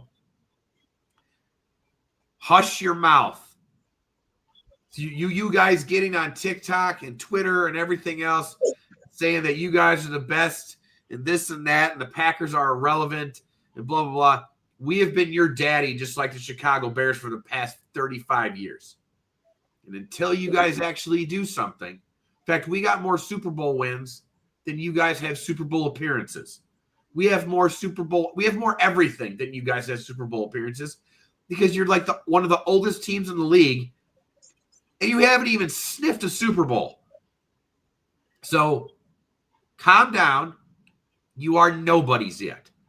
Now, I make that and I say that even though I love Dan Campbell as a head coach and I love the way they play. They run the football. They're physical. They edge on a little bit of dirty, which I kind of like because that's old school football and 80s and 90s football and 70s football. But you're nothing yet. You're nobodies. And until you are, hush your mouths. As for my dark horse team for the NFL to win it all, that would be the Pittsburgh Steelers. Pittsburgh Steelers right now, and I said at the beginning of the year that I thought they would be my dark horse because everybody forgot how good Russell Wilson was, and everybody forgot because of the drama that we just talked about when he was in Denver. Actually, he was actually playing pretty well before that happened. They are the 6th-ranked defense in terms of yards, 1st in turnovers, 17th in passing yards, which is not that bad considering that Russell Wilson has only started 6 games. 5th in passing TDs allowed, 4th in rushing TDs or yards allowed, 4th in TDs allowed. They have the defense to do it, and their offense is coming into form. And the running game is really good. And they've already beaten one of the better teams in the AFC in the Baltimore Ravens. I think they'll beat them again in 2 weeks. I actually really like the Pittsburgh Steelers as a dark horse team to win it all, especially in a down year with everybody else. That they are vulnerable, like the Chiefs are vulnerable, although I have an argument for that too. Mine is the Pittsburgh Steelers. Rant done. All right. ERF? All righty. Well, I have an AFC and I have an AFC team and an NFC team, and I am 100% on board with Flash. The AFC dark horse are the Pittsburgh Steelers because they do everything. They do everything you need to do to win in the playoffs, and that is being able to run the football because Najee Harris has just had a resurgence this year. They are able to run the ball and they are able to play defense. And when you're especially against the run. But for me, more importantly, is being able to rush quarterback and being able to get sacks, being able to pass rush. But yeah, run defense is definitely one of those things that definitely travels come playoff time if you have to go on the road. And Pittsburgh does that. I don't think you can think of a year where they just haven't been really that good defensively. And if you can, it's just I don't know. Like Pittsburgh just always tote defense. It just never fails. So Pittsburgh is definitely my AFC dark horse. My NFC dark horse right now, because right now I feel like the two teams that are legitimate can win the Super Bowl out of the NFC are Detroit and Philly. Watch out for Green Bay. Watch out for the Green Bay Packers. Oh yeah, absolutely. Watch out for the Green Bay Packers. They are my NFC dark horse because they might not play the greatest as far as total defense, as far as yardage allowed and all that other stuff. But one thing they do so well is take the ball away from the other team. They do that so well to be able to give their offense more possessions. And come playoff time. And oh God, Josh Jacobs has been a godsend for them this year. He's been so good. He's been so good this year for the Green Bay Packers. And Jordan Love is starting to kind of find his treading, finding his zone a little bit. And particularly Christian Watson. Christian Watson, for me, is the X factor for that offense. Because if he's getting to a point where he's starting to catch deep balls again, Green Bay's just that much scarier. They are that much scarier. So for me, right now, my NFC dark horse is the Green Bay Packers, because I feel like outside of Detroit and Philly, right now they are the only team in the NFC that can go on the road and beat somebody. Yeah. However, I will throw a caveat in there. And I might be crazy for saying this. Do not sleep on whoever wins the NFC South. Do not sleep on them, because whether it's Atlanta or whether it's Tampa, they can score. They can score plenty. And that is one thing that can always get you a win or so against somebody that you're not expected to win. It's just throwing the entire kitchen sink at somebody offensively, and Atlanta and Tampa both have the capabilities of doing that. But watch out for Atlanta making a quarterback change in the next 2 weeks. Yeah. I got a question for you guys. Okay. Shoot it. You just mentioned Tampa Bay and Atlanta. Who do you trust? Who do you trust more in the playoffs, Kirk Cousins or Baker Mayfield? Baker Mayfield. Wow. Baker Mayfield, because Baker Mayfield.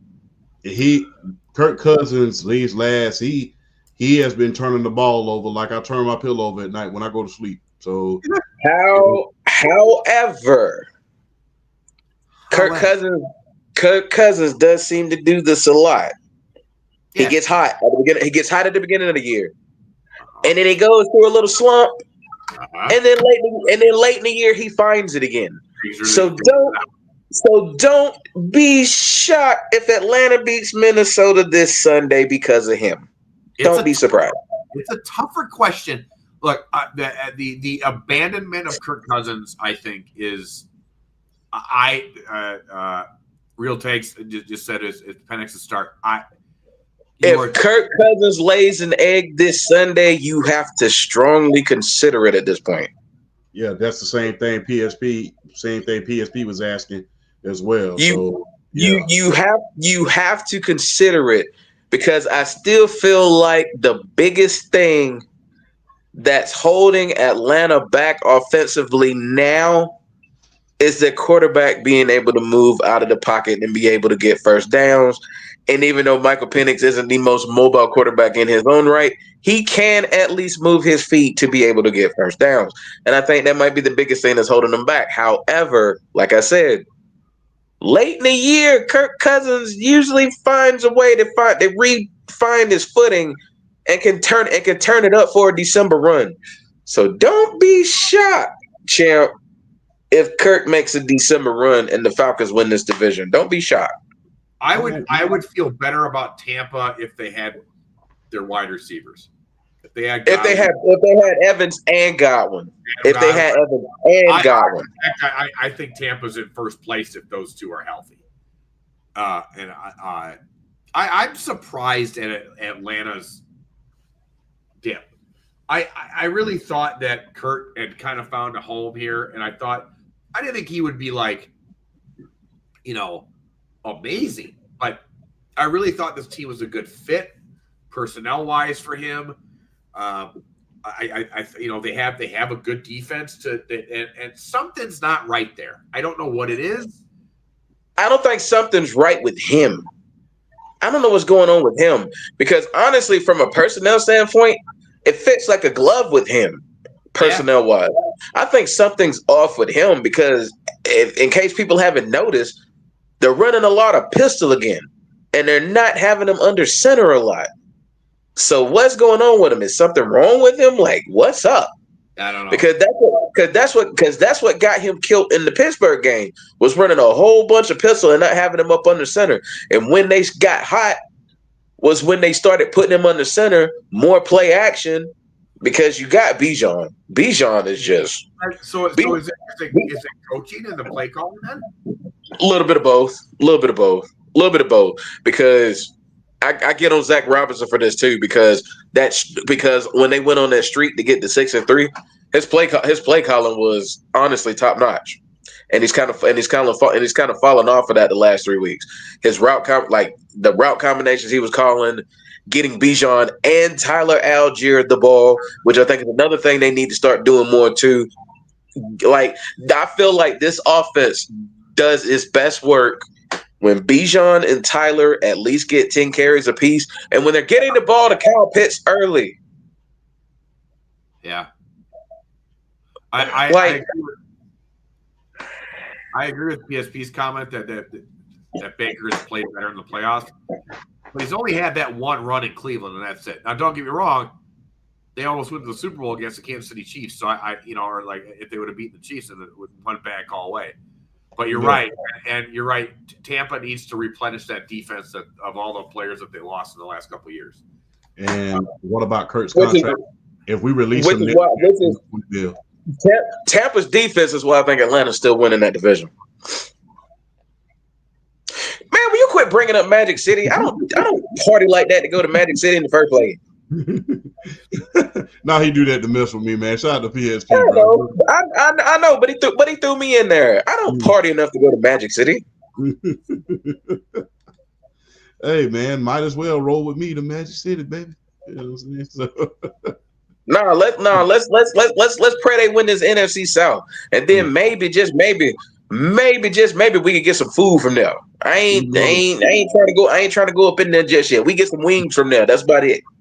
Yeah, we get some lemon pepper wet. And, we get some, exactly. We can do that. So with y'all talking about the Pittsburgh Steelers, are y'all buying or selling the Pittsburgh Steelers as Super Bowl contenders? Absolutely buying.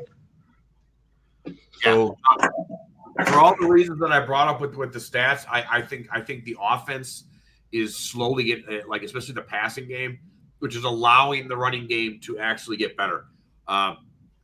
This is why the argument that Justin Fields should have been the starter, I always thought was stupid. Russell Wilson was a far superior quarterback than Justin Fields, and he's starting to get chemistry with the wide receivers, and like I said, and to BRF's point about the pass rush and the defense with the being able to stop the run, they have a mix to. Like, I think out of all the teams in the AFC right now, the Chiefs will have the most problems with the Pittsburgh Steelers in the playoffs. I 1,000% agree with that. The Steelers, I think, would be the absolute worst playoff matchup for Kansas City. I think so too. Okay. Yep, I completely agree. One thing I just came across. Let's go back to college football real quick before I let y'all tear loose on this wrestling segment. One person just brought up this. Now, I have to bring this up. I don't want to because it's concerning my Georgia Bulldogs, but hey, I have to ask this question. If Carson Beck is seriously hurt, should the committee hold that against Georgia the way they held it against Florida State? Ooh. Nah. The reason why you can't do that is because the SEC champion is guaranteed a first round bye. You can't do that. So nah. You shouldn't have gave the SEC champion a first round bye. Nope. Can't do that. How good is it was? I feel like I kind of feel like I understand why Florida State fans felt shafted because Jordan Travis got hurt, and they're looking at it from the standpoint of, oh well, Florida State, we also kind of factor in what your team looks like going into this portion of the season. So they kind of held that against them. Nah, you shouldn't have gave the SEC champion the first round bye. So you kind of backed yourself into that one. Not only that, we was having trouble moving the darn ball, even with Carson Beck in the damn lineup. Let's just keep it real.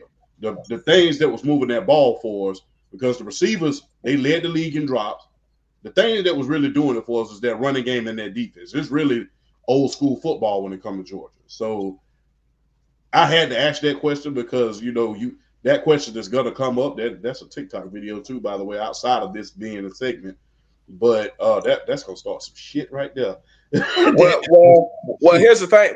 Here's the thing, though. Everybody wants to do this about Georgia, and they want to bring this up with Carson Beck getting hurt. Okay, so we're going to hold it against Texas for losing to a backup.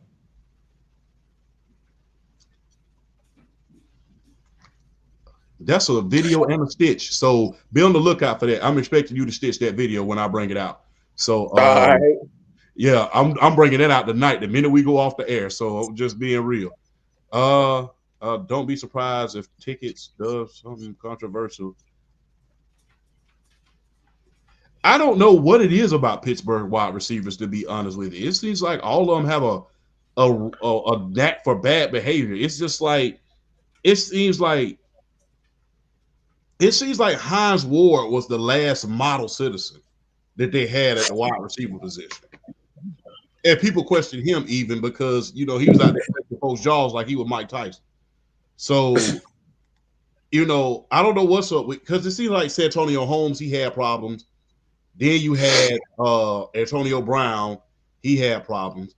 That's a conversation for another day. Juju Smith-Schuster, he had his problems. Then you had Deontay Jackson, he had his problems. Now George Pickens is falling into that bad behavior syndrome of these Pittsburgh wide receivers.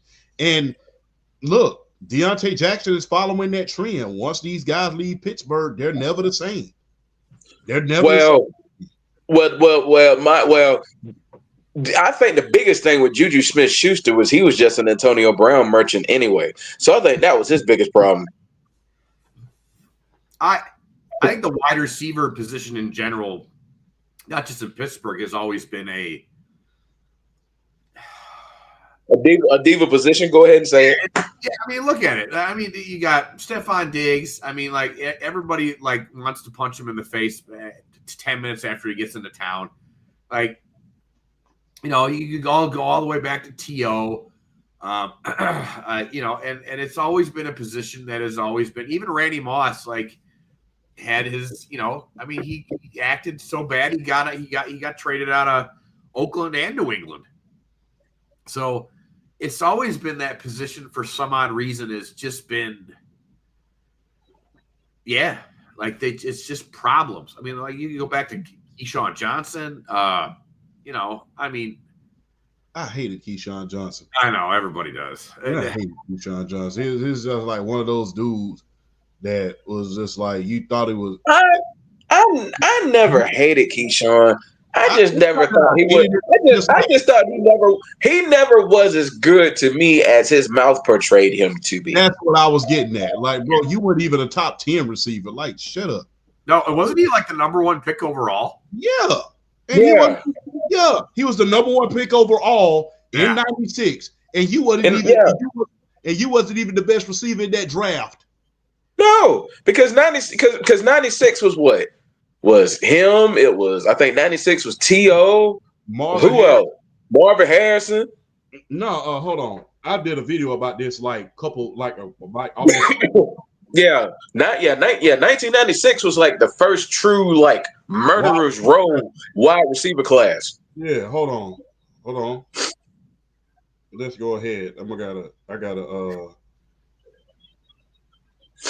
I had it. T.O. was in the 3rd round. Marvin Harrison. T.O. was in the 3rd round? Yeah, T.O. was in the 3rd round. I thought he was in the 2nd. T.O. was 3rd. Yeah. Oh, okay. T.O. was 3rd. Yeah, T.O. was 3rd round. So it was Terry Glenn. No, indeed. Terry Glenn was that draft. No, Yeah. it was Keyshawn Johnson. He went first. Then Terry Glenn, God rest his soul, one of the great ones. Eddie Kennison was in that draft. Yep. Marvin Harrison. Yep. Eric Moles Yep. was in that draft. And he was a better receiver than Keyshawn. Yes. Bobby Ingram was in that draft. Terrell Owens was in that draft. Maslin Muhammad was in that draft. Amani. Yeah, one of the better possession receiver. Amani Toomer was in that draft. Jermaine Lewis was in that draft. And our nemesis was in that draft that used to torch us back in Atlanta. Mr. Cell Phone, Joe Horn was in that draft. Joe Horn was in that draft too. So, he might have been the third best. He might have been the fourth best receiver in that entire draft. Yeah, I would take T.O., I would take Marvin Harrison, and I would take Eric Moles all over Keyshawn Johnson. I take Joe Horn over. I don't know about Joe. I wouldn't take Joe. I wouldn't take Joe. Really? I wouldn't take Joe. I won't take. Now, I won't go that far. I'll go T.O., I'll go Moles, I'll go Harrison. I won't go Joe Horn over Keyshawn. I won't go that far. 3 is as far as I'll go with Keyshawn. He was still good. He was still good. He was a 3-time Pro Bowler. Let's not forget he was. Exactly. Joe Horn was a 4-time Pro Bowler without a legitimate quarterback because Aaron Brooks was not that good. Well, it's not like Keyshawn Johnson never really had tremendous quarterback play either. Well, he was on the better. He was on the better. Vinny Testaverde wasn't that bad. He went to the NFC Championship with Aaron Brooks wasn't that bad quarterback either. He wasn't anything like special, but he wasn't bad. He wasn't bad, but he wasn't one of them air specialty types. He never even made it to the playoffs. Dude, you know what I'm saying?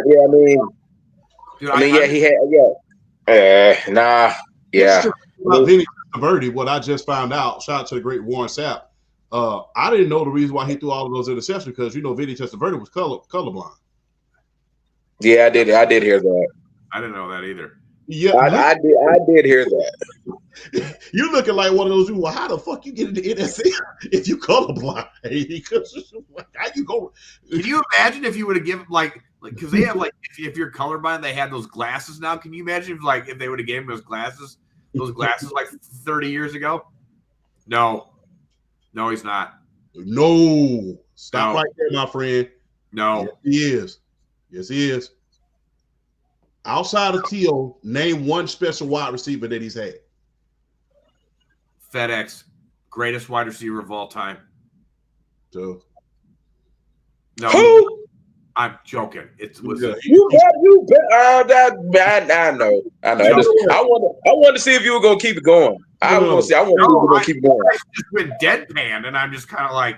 To be honest with you, I think outside of T.O., he never had the wide receiver that he needed in order to get somewhere. We really look at discussion a couple weeks ago, and we all agreed it was a no. Well, the thing is, as an adult, I'm allowed to change my mind. No, you're not, sir. Yes, I am.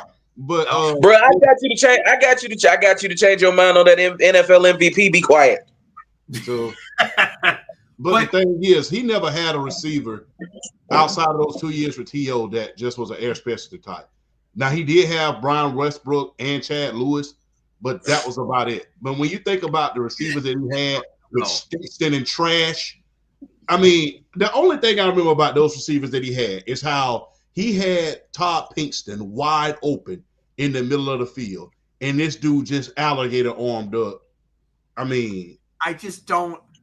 This is the thing. When we discussed this a couple weeks ago, I think it was literally him that we brought up. And I always look at it from the standpoint of the argument. Were you one of the best at your position for an extended period of time in the league? Top guy. Not you're like the 7th best quarterback in the league. Are you the top guy or close to the top guy? That's fair. And I don't think Donovan McNabb was never top 5 at his position at any point in his career. I don't think he was ever top 5. And if you're not a top 5 at your position in a career, you're not a Hall of Famer then. Sorry. Yeah. Yeah, I agree with that. I agree with that. He was never top 5. I agree with that. So that's my thing. It's like, I think he was a really good quarterback? Yes. Yes, I do. I think he was very streaky. I think he was do I agree with your argument about that he wasn't ever given like top tier talent at wide receiver? It's very true, but he did have some talent at wide receiver, and he did have one of the greatest coaches of all time offensively, Andy Reid, for a long time. And he did have the late great Jimmy Johnston, which was, you think Steve Magnolia's defense was great. Jimmy Johnston, not Jimmy Johnston. Jimmy Johnston and Brian Dawkins and Troy Vincent and those guys, Michael Lewis and Jeremiah, that defense. I think you put that defense right up there with the Kansas City Chiefs. So I think that makes a legitimate argument. But when you think about it, it's hard. When you think about being the best quarterback in the league during his era in particular, it's hard to overshadow the GOAT. It's hard to overshadow the GOAT, and it's hard to overshadow Peyton Manning. And then outside of that, with him, even with him being a black quarterback, you have to think about Steve. The first black quarterback you think about during that era is Steve McNair. So it's hard to eclipse those three guys. So I think that's why he gets lost in that Hall of Fame conversation. That's the thing. It's like, but Steve McNair won an MVP. Yeah. I don't think McNabb even – I don't remember him even coming close to winning an MVP. I think his greatest season was in 2004. I think he threw like 36 touchdowns to 7 interceptions. And that was a TO year. Yeah. TO year. But the thing was, it was hard to overshadow the big three during his era, which was the early 2000s era. It was Tom Brady, it was Peyton Manning, and then it was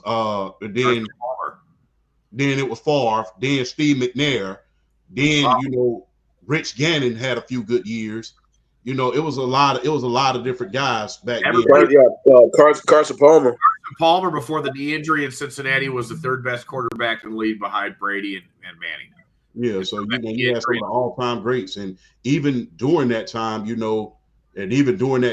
had the unfortunate misfortune to have that quarterback class of 2004 come in in the middle of his run, with Ben Roethlisberger,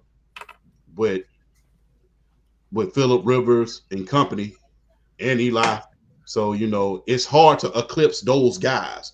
So that's why he gets lost in Hall of Fame conversations. I just look at if you're not top 5 in the league, it's like for at least a little bit in your career, I can't put you in. And I'm a little bit more pickier about who goes in. I always worry that is Phillip Rivers a Hall of Famer? He has more of a case than Donovan McNabb does, but I don't think he is. Yeah, I think he's closer. I think closer. You could make an argument for Phillip Rivers. I brought this up when we had this discussion a couple weeks ago. I forgot who brought this, but if you say the name and you have to think about it, he's not a Hall of Famer. Yeah, I remember saying that. And I like that argument because the Hall of Fame should be you are the best of the best. Like this is like you are the cream of the crop. The cream of the crop. You are the gods among the gods among the demigods. Like you are here. Mount Olympus. Yeah. Yes.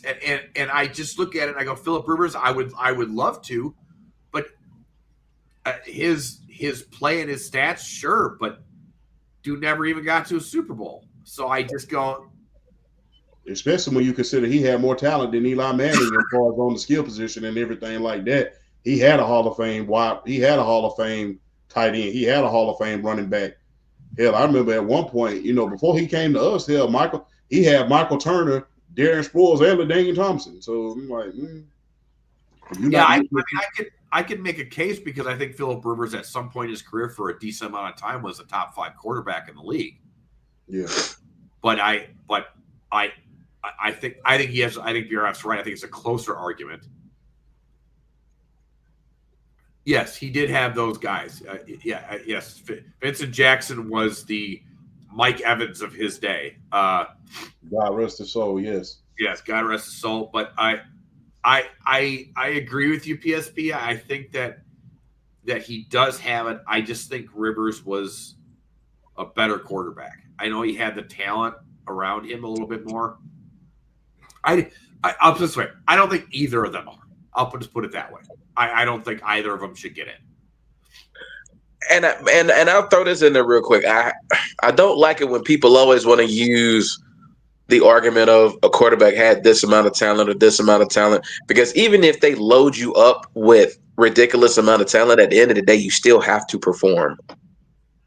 Yeah, that's true. And then that would you could argue that Joe Montana should be downgraded because he had Jerry Rice a lot of his career. Like that's just that's stupid, silly. So he only had people. That is a myth.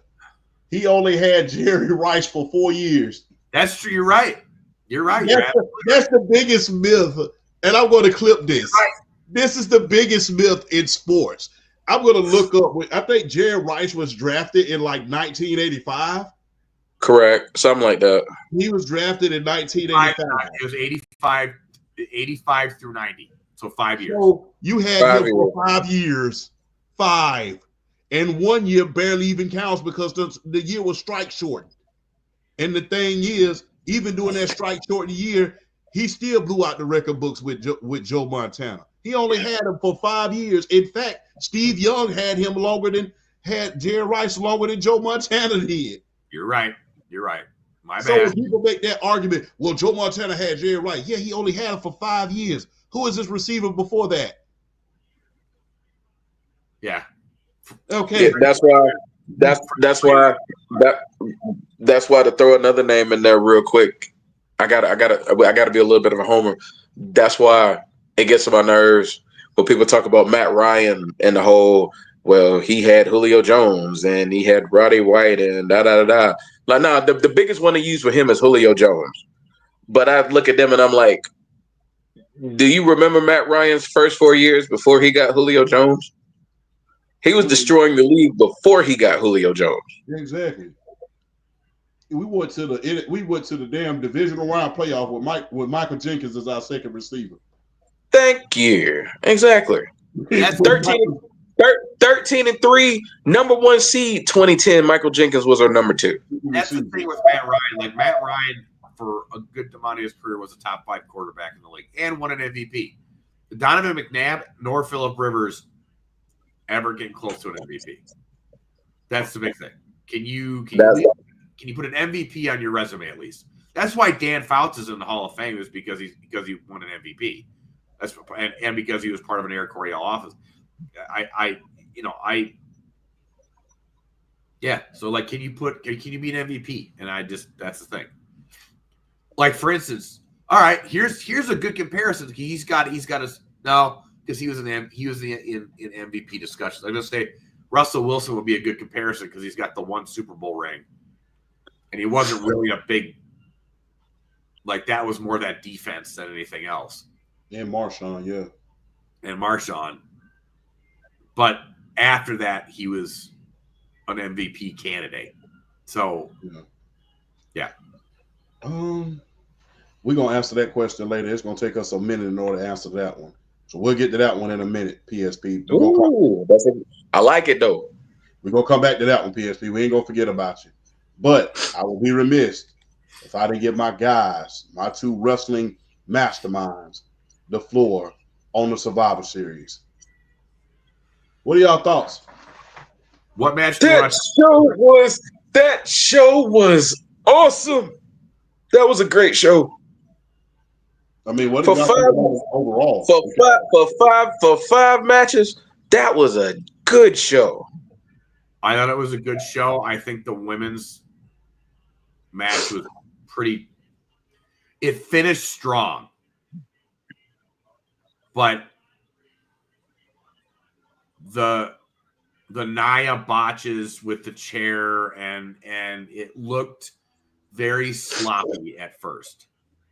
They looked disorganized, and they didn't know. It just seemed like they didn't know who should lead, and it just seemed like they didn't know what they were doing.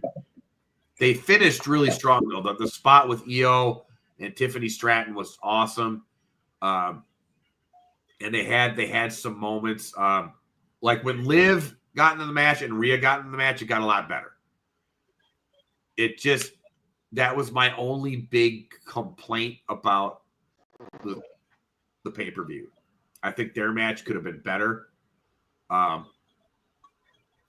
think the men's one was great. The men's War Games was great. I love Shinsuke Nakamura's new entrance. Oh my Lord. What a beautiful, thank you for keeping him off TV for a while. Thank you for keeping him and revamping his character a little bit. Just a little bit of a tweak. Thank you for having him go over LA Knight, because that man finally deserves some kind of decent title run, especially as a heel. And I think he's going to be, I haven't watched SmackDown, but I heard like he basically made the bloodline stand down. Like they're making him finally what he should have been all these years that Vince failed to do. So bravo. Thank you, Triple H, finally for making him and putting him where he belongs.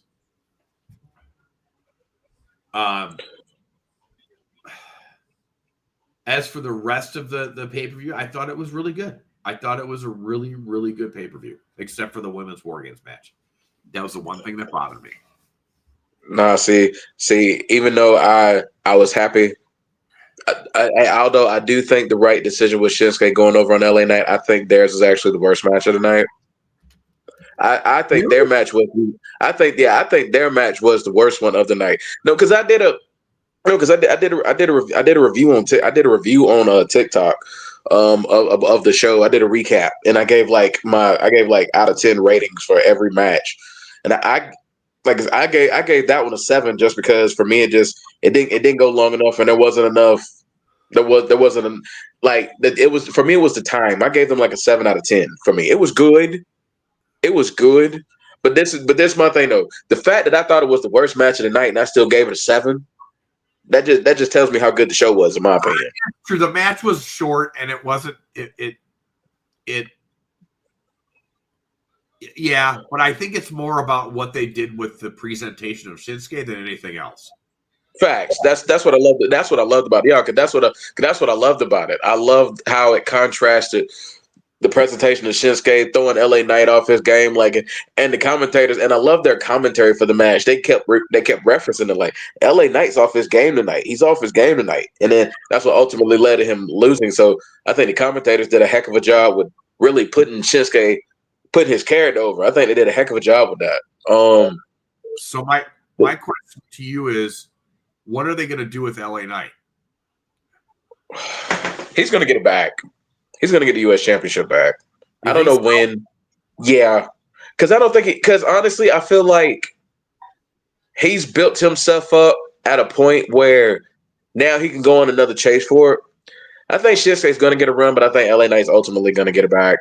I really do. I think he's ultimately going to get it back. But I think I don't think it's going to be like quick though. Because I think what they need to let Shinsuke, because I said this like when I did the review, they need to let Shinsuke run through some people now. Yeah. They need to let him run through some people. Like you see, like your Andrades, your Mellos, you like all of your U.S. Championship contenders now. You need to let Shinsuke hit up and knock out a few of them before you ultimately go back to LA Knight. Because I think LA Knight's ultimately going to get it back. But Shinsuke needs to go on a nice little run and beat some people up and kind of do what I feel like this character is designed for him to do. It's like the mind games and the new Sinister style, but ultimately not, be a sinister heel, but not like the chicken running away heel.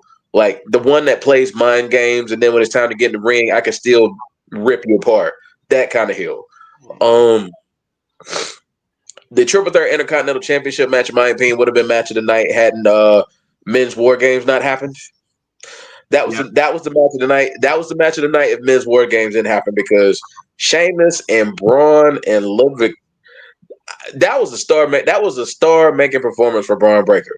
Some of the stuff he did in that match, like the shoulder tackle on Ludwig Kaiser, where the man literally jumped 4 feet in the air.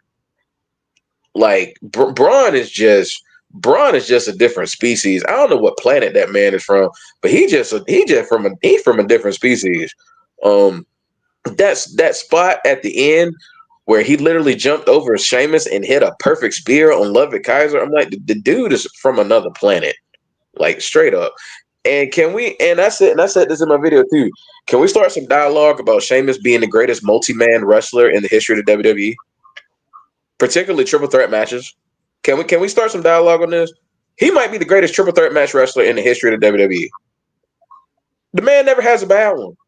Never has a bad one. Sheamus doesn't have a lot of bad matches in general. No, I know, but his triple threat matches though. Yeah. His triple threats and his multi-man matches, like fatal 4-ways and stuff like that. He just understands. He understands psychology. He understands when it's time to get physical. He understands when it's time to tell a story. The man, the man is just always understood.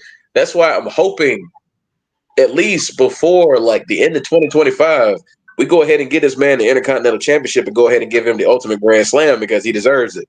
I'm hoping ultimately he gets that to just fully cement his legacy, being an Ultimate Grand Slam champion.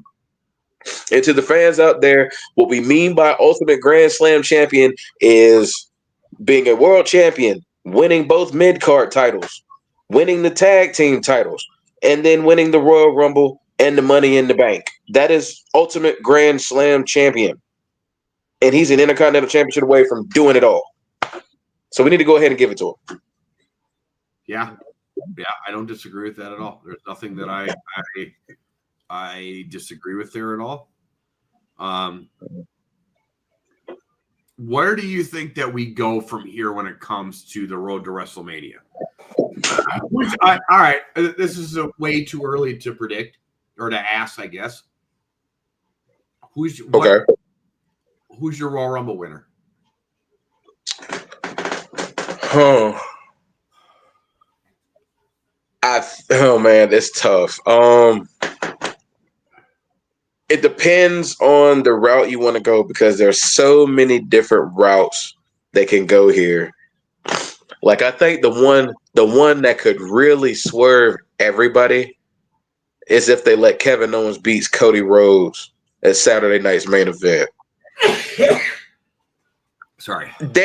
There's a legitimate case to let Kevin Owens beat him at Saturday night's main event and become the undisputed WWE champion. There's a case. Why? What's the case? Because the Kevin Owens character right now is hitting on all cylinders. And there's just so many different routes you can go with this. And I think the biggest route you can go with it, he said it in the segment with Michael Cole when he sat in the car with him. And it was a line that was very kind of telling to me. Michael Cole asked him about Sami Zayn. And he said, we'll eventually going to cross roads in that at some point. There's like a dark horse underdog story there. Kevin Owens wins the undisputed WWE Championship. Sami Zayn wins the Royal Rumble. They get their title match at WrestleMania. It's sneaky. It's a low percentage possibility, but it's one of those that could happen. I don't think so, but it could happen. To me, the argument for KO winning the title would be it could carry you through the Royal Rumble if he does. So which I think it would. If he wins it at Saturday night's main event, then Cody could win it back at Rumble, and then that. But that's my thing though. That's why I think Cody's going to win it anyway because I don't see Kevin Owens winning it like that just to be like a transitional champion like that. If you're going to do that, you might as well just have Cody go over on him and just keep it. The problem is that as good as KO's doing right now, everybody forgets how like everybody that gets in the ring with Cody right now and does promos, they're amazing. Not saying KO's not good at promos, but like Cody's cooking too. He's one of the best babyface champs we've had in a long time, and I don't see him losing. No, he's not. I don't think he's going to. I don't think he's going to either. To me, the only person he loses to is The Rock or Roman. That's it. So yeah, so this is if I have to predict somebody for the Royal Rumble right now from the men's side, is it Punk? He's one of my early favorites. He's one of my early favorites. But at the same time, though, I still think they're doing Punk and Seth at WrestleMania. So I don't think Punk's gonna win it. You know what wouldn't shock me right now, and I've seen this circulate on social media. I think the craziest thing that could really happen right now is when the Royal Rumble happens. If The Rock wins it.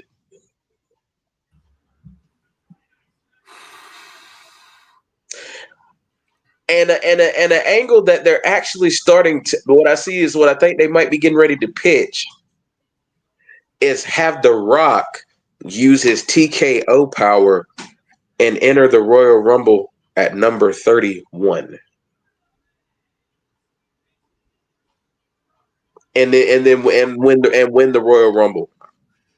I like everything up until the 31 thing. From an authority standpoint, that makes complete sense. So then, well, you know what they're gonna do. They're gonna put Cena in the Royal Rumble. Obviously, this is most definitely. In the Final Four, in that ring. Do you have The Rock toss him out, or do you have Orton toss him out? Because that's got to set up his WrestleMania match. You'd assume, right? You have Orton throw him out. I think his last WrestleMania match is. I think his last WrestleMania match is Randy Orton. Randy Orton. That's what I think. Yes. I think it's Randy. I think it's Randy Orton. And I know there's some people that are calling for Randy Orton to face Cody at WrestleMania. I don't think it's going to happen. I think it's going to be Cena Orton at WrestleMania. But like I said, there's just so many. Like I said, I personally think Punk's going to face Seth at WrestleMania. I think Cena should. I think his last WrestleMania match should be Randy Orton. One of two things are going to happen at WrestleMania. It's going to be a triple threat: Cody, Rock, Roman. It's going to be a triple threat. Or Rock's just going to face Roman one-on-one. I think one of those two are going to happen. So you don't think it's going to be Cody Rock this year? This upcoming WrestleMania. They might save that. Ain't the 2-night SummerSlam 2025? I'm sorry, say again? Ain't the 2-night SummerSlam next year? Yep. In New Jersey. In Jersey, I think they're saving that. I think they're saving it for that. It's in New Jersey. Yeah. Yeah. In August. Yes. Yeah. Why? We'll speak off the air. Okay. Okay. You know. Well, it's in MetLife. It's in MetLife Stadium. Yeah. Ain't that something? Uh-huh. Might be time to do that. Might be SummerSlam. Might be that group trip we need. That is becoming a yearly tradition with me and my daughter. We go to SummerSlam. So, and and guess what? Although he's not on the show, our fourth guy is in New Jersey. It's kind of a Jersey native. Yeah. You live there? Huh? Yeah. PSP's from Jersey. PSP's from Jersey. Oh. So SummerSlam might be the night. Okay. Yeah, that's 8 months. That's like almost a year from now. So you can pony up enough in order to get it there. Yeah, the daughter is well. So our tradition every year has been going. Last 2 years we've gone to SummerSlam, and then we go to whatever local baseball team it is. And Yankee Stadium is not that far away from MetLife Stadium. It's like a 35-minute drive. Hold on, I'll be right back. I'll walk. I ain't finna drive in that damn New York traffic. I'll walk and shit. I need my fat ass need the steps anyway. So yeah, I hate the Yankees, but I definitely want to go to Yankee Stadium though. Yeah. But hey man, that's why I let y'all cook on these wrestling segments. But right now, just to update on the sports brief. Right now it's 45-30. Oregon versus Penn State. The Oregon-Penn State game. It looks like that Oregon's gonna take this one. Yeah. Yeah, it looks like Oregon's SMU gonna take is driving right now. It's 31-21, but SMU is driving with about 10 minutes left in this game. Yeah. So yeah, SMU is driving. So hopefully they can get it done, but I don't know. I don't know either. So, but I don't know. We'll have to see.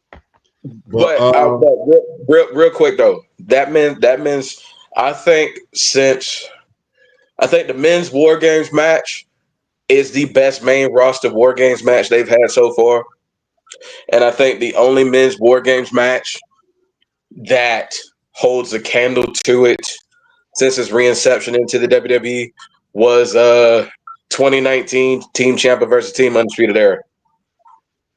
Yeah, I agree with that.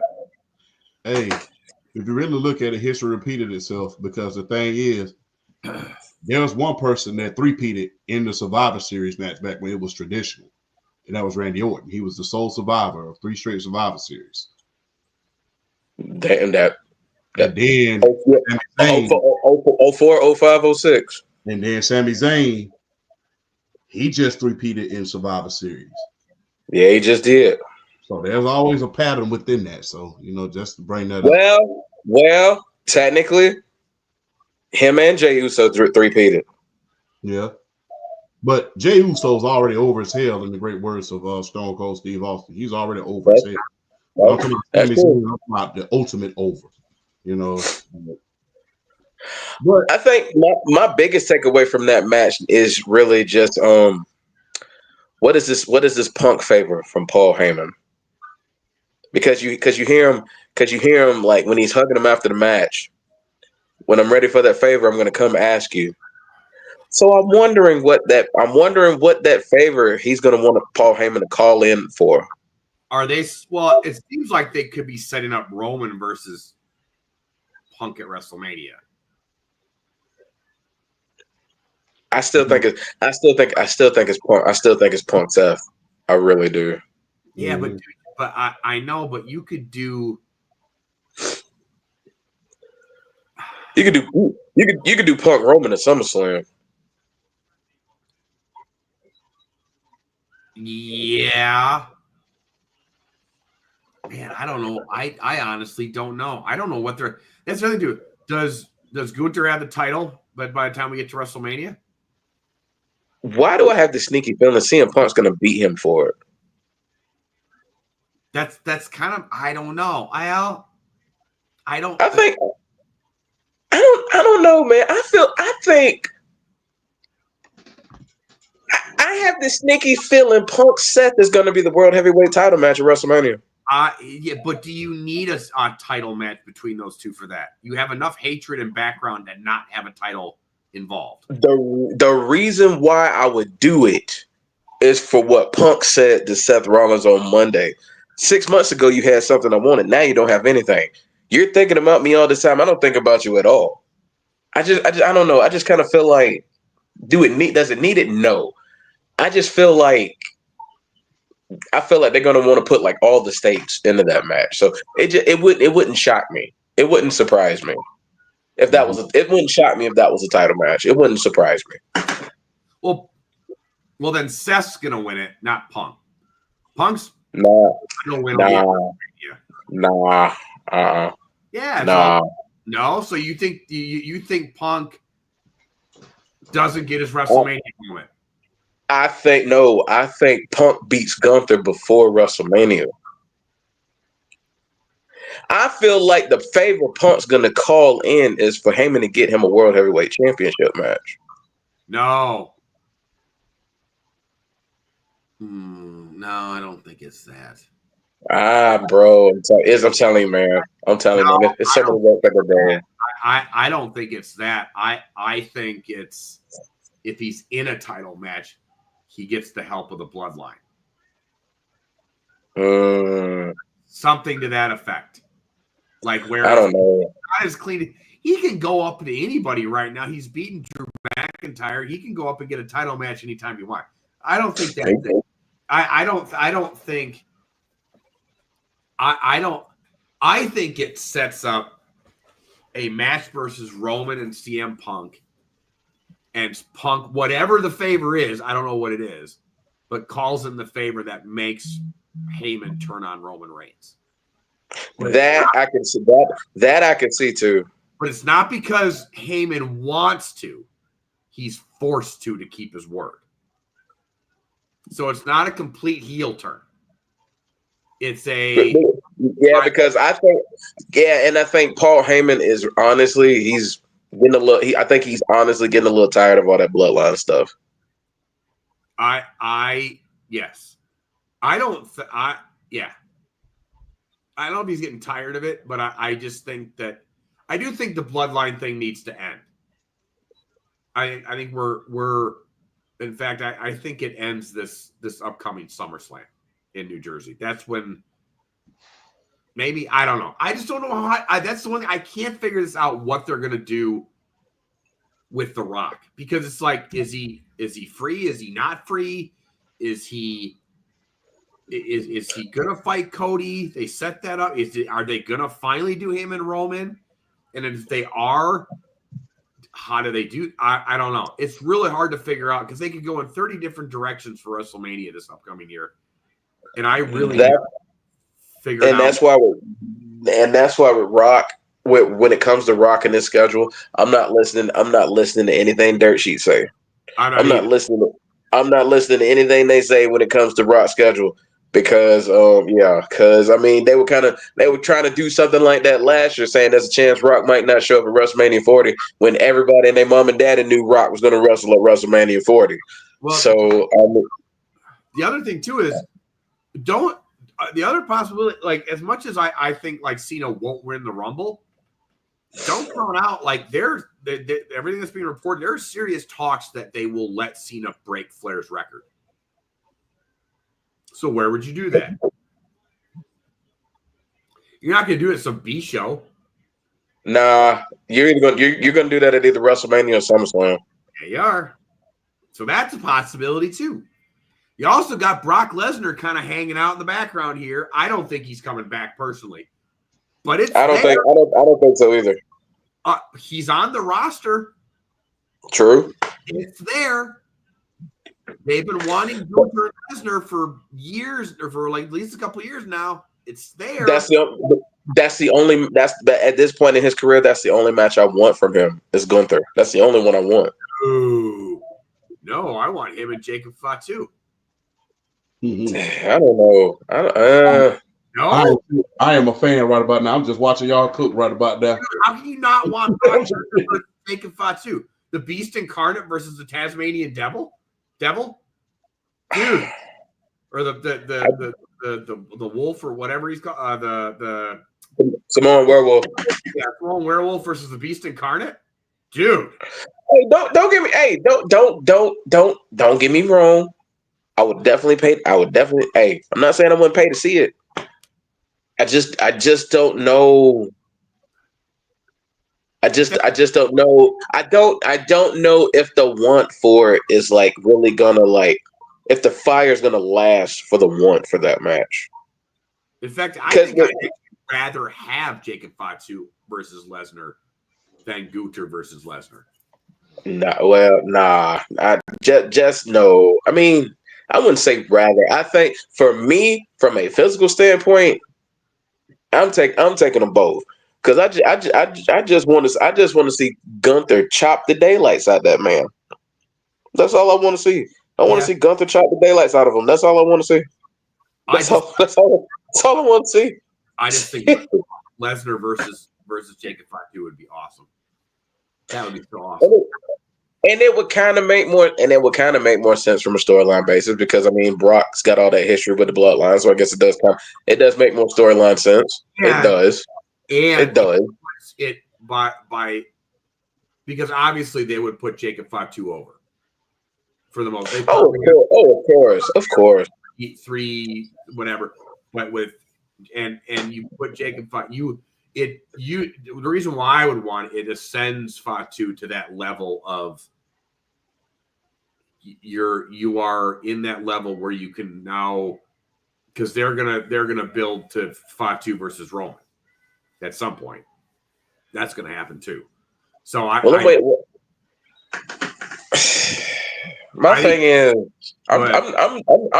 for him to. I'm wondering how long they're gonna hold out before he turns on Solo. I don't know. Here's the other thing that bothers me too.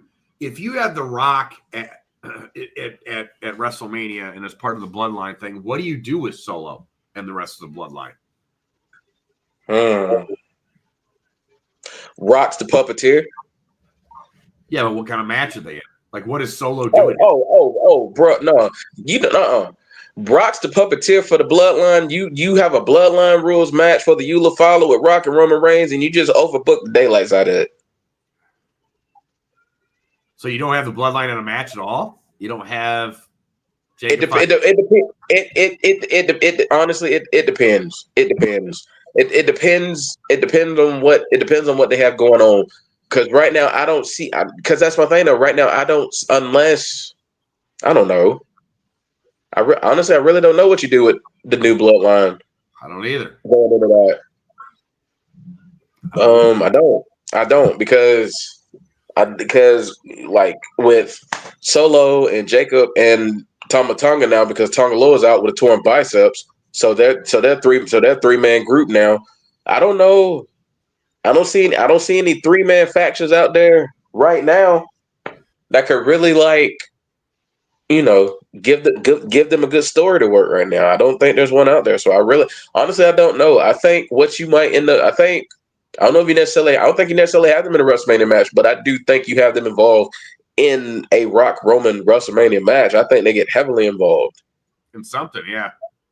Because I think ultimately it's going to come out that Rock has been like the behind the scenes puppeteer for all that stuff. Is what I think is ultimately going to come out. Mm-hmm. No. Okay.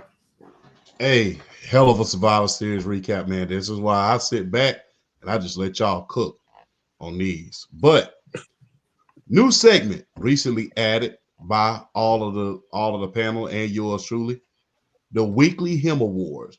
Now, the criteria for this, man, who had the best performance for this week, whether that be in football, basketball, whatever you want.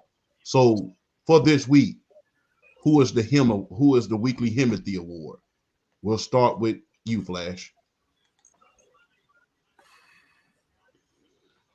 Dan Campbell. Everybody can second guess the 4th down call all they want. Yes, if it didn't work, does everybody crap on him for being too risky? Sure, of course they do. But Belichick used to make calls like that all the time, and he got praised for him until it didn't work against Indianapolis one time.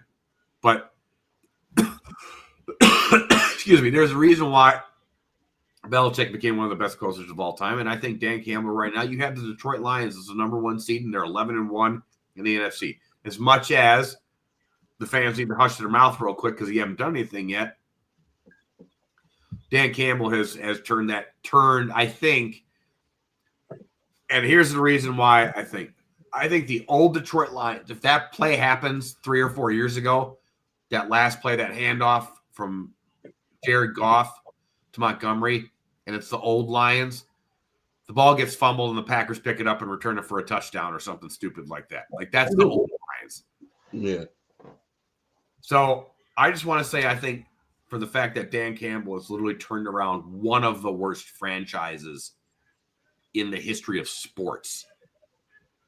And I don't think that's hyperbolic to say that they have been one of the worst franchises in the history of sports. They've been around for a long time, and they've been terrible for most of it. So Dan Campbell is this week's him. Him. I haven't figured that out yet. Let me figure that out next week when we do this again. But he's my guy. Frank? All righty. My Hemi Carter, my Hemi Turner. It's a full team. And I'm going to give an NBA team some love because they deserve some love. My Hems are the Atlanta Hawks. Winners of 6 games in a row, capped off by a 134-132 overtime win against one team, Los Angeles Lakers. I'm sorry. But in particularly, I'm shouting out Trae Young for his performance against the LA Lakers. 31 points and 20 assists. And he is seemingly like he is taking true ownership of the point guard role in Atlanta. Like he looks to be taking a back seat to Jalen Johnson, and this team is starting to really find itself. Now it helps that everybody's healthy. Because I feel like the biggest thing to me, they've been missing Bogdanovich for a while. They've been missing his 3-point shooting. They finally got him back. Everybody's healthy, and this team has been like up and running. And they've beaten the Knicks, they've beaten the Cavs twice, they've beaten the Celtics, they've beaten the Bucks, they've beat the Lakers last night. The Hawks are on some kind of roll right now, so I gotta show those boys some love because I'm gonna say to all the fans out there in Atlanta, all you Atlanta sports fans, if y'all are always gonna come down on them and criticize them when they're not doing so well, it's time to show them some love when they are playing well. So I'm definitely giving a special shout out to the Atlanta Hawks because the way they've been playing this last week or so, it feels like they're starting to hit their stride. They clinched they are in the knockout round of the in-season NBA Cup tournament as well. So I definitely want to give a shout out to them. They have been doing some balling as of late. I could have gone a number of routes with my Hemi. Honorable mention to Jimmy Uso, to his performance in the War Games match. But yeah, my him award is to the Atlanta Hawks. They've been playing some really good ball. My Him award goes to one team and one team only. I'm going to stay home and go with my Georgia Bulldogs. I'm going to stay home and go with my Georgia Bulldogs. You're such a homer. Yeah, no. Look, the thing is, everybody counted us out against Texas the first time. We blew them out. They counted them the entire college football playoff, not the entire college game day panel went against us again. With the exception of Pat McAfee. Yeah, I was getting to that, with the exception of his twin brother, Pat McAfee. And guess what? We went out there and we whooped them up again. And the thing is, each time our quarterbacks did not play well. Each time. Offense did not play well. So with that being said, I got to give them the Himothy Award. We had the number one strength of schedule in the league. Number one schedule in the league. Played the most ranked teams on our schedule. We ran the gauntlet and we came out. Now we're in the driver's seat, especially with Penn State losing. We're going to have a higher seed. So, hey, I got to give it up to my Georgia Bulldogs, man. And plus we had the most entertaining like game as well. I know it was a defensive struggle, but the most entertaining game thus far, I would say, because I'm looking at the Penn State Oregon game, and they look. I'm about to say, boy, Penn State, Oregon, we got a little shootout going right now. Penn State got a legit try to tie this game up. So Penn State got we got 50 seconds left in the ACC title game. Third one, SMU's down by 7. Do they got the ball? Yep, and they're on the 18. 18. Yep.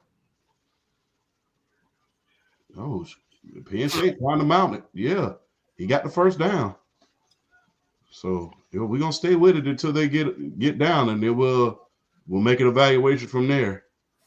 But yeah, about that question earlier, I'm about to ask about the Georgia Bulldogs, about us because somebody's gonna bring that up, and you know what? I want us to be the first one to bring it up. So, hey, yeah, I definitely hear you on that. No. By the SEC champion getting a first round bye, yeah, nah. We can't do that. We can't do that this year. Mm-hmm. And that's gonna be a relatively short video, but I'm gonna just add. So, but yeah. But yeah, when you do put that video out, I will definitely look for it, and I will definitely be stitching it and putting my 2 cents on it. Yeah. All right, 1st and 10 SMU from the 16.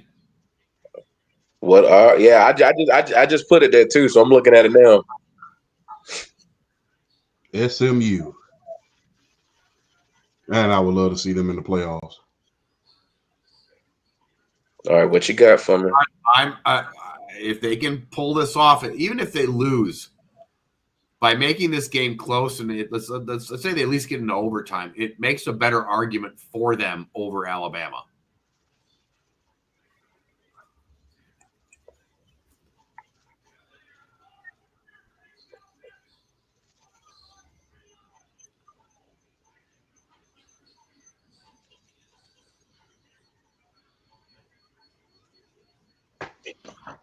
Yeah, so we just sitting here waiting. All right. And, 3rd down. 26 seconds left.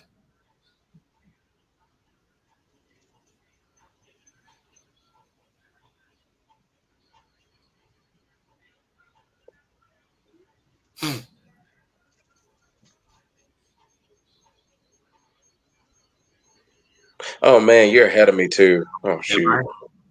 Yeah, you are. Yeah, you're a little bit ahead of me. Yeah. 3rd and 6. Ooh. 1st and goal. Oh, 1st down. Y'all are what? I don't like y'all. Y'all are way ahead of me. No, I'm watching the app on the phone, on my phone. I'm on YouTube TV. Okay. Yeah. Oh wow. Oh, now that's a hell of a throw right there.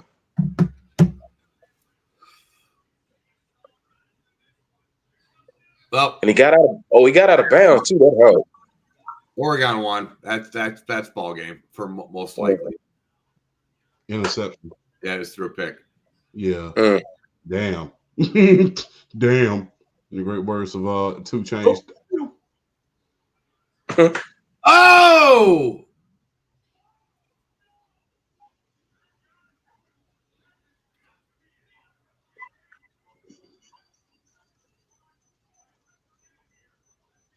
Oh shit! He was out of bounds. Oh! Oh! He got the foot in. Yeah, he got his foot in. Ooh! Hell, he got both feet in. Whoa! That was wow!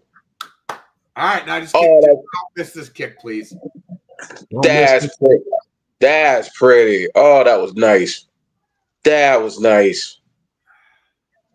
That was nice. That was crazy. Throws on the money, 2 hands, both feet. That's an NFL touchdown catch right there. That was nice.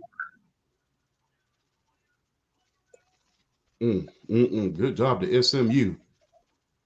Dude, I didn't think they had the stones to come back, man. Bravo.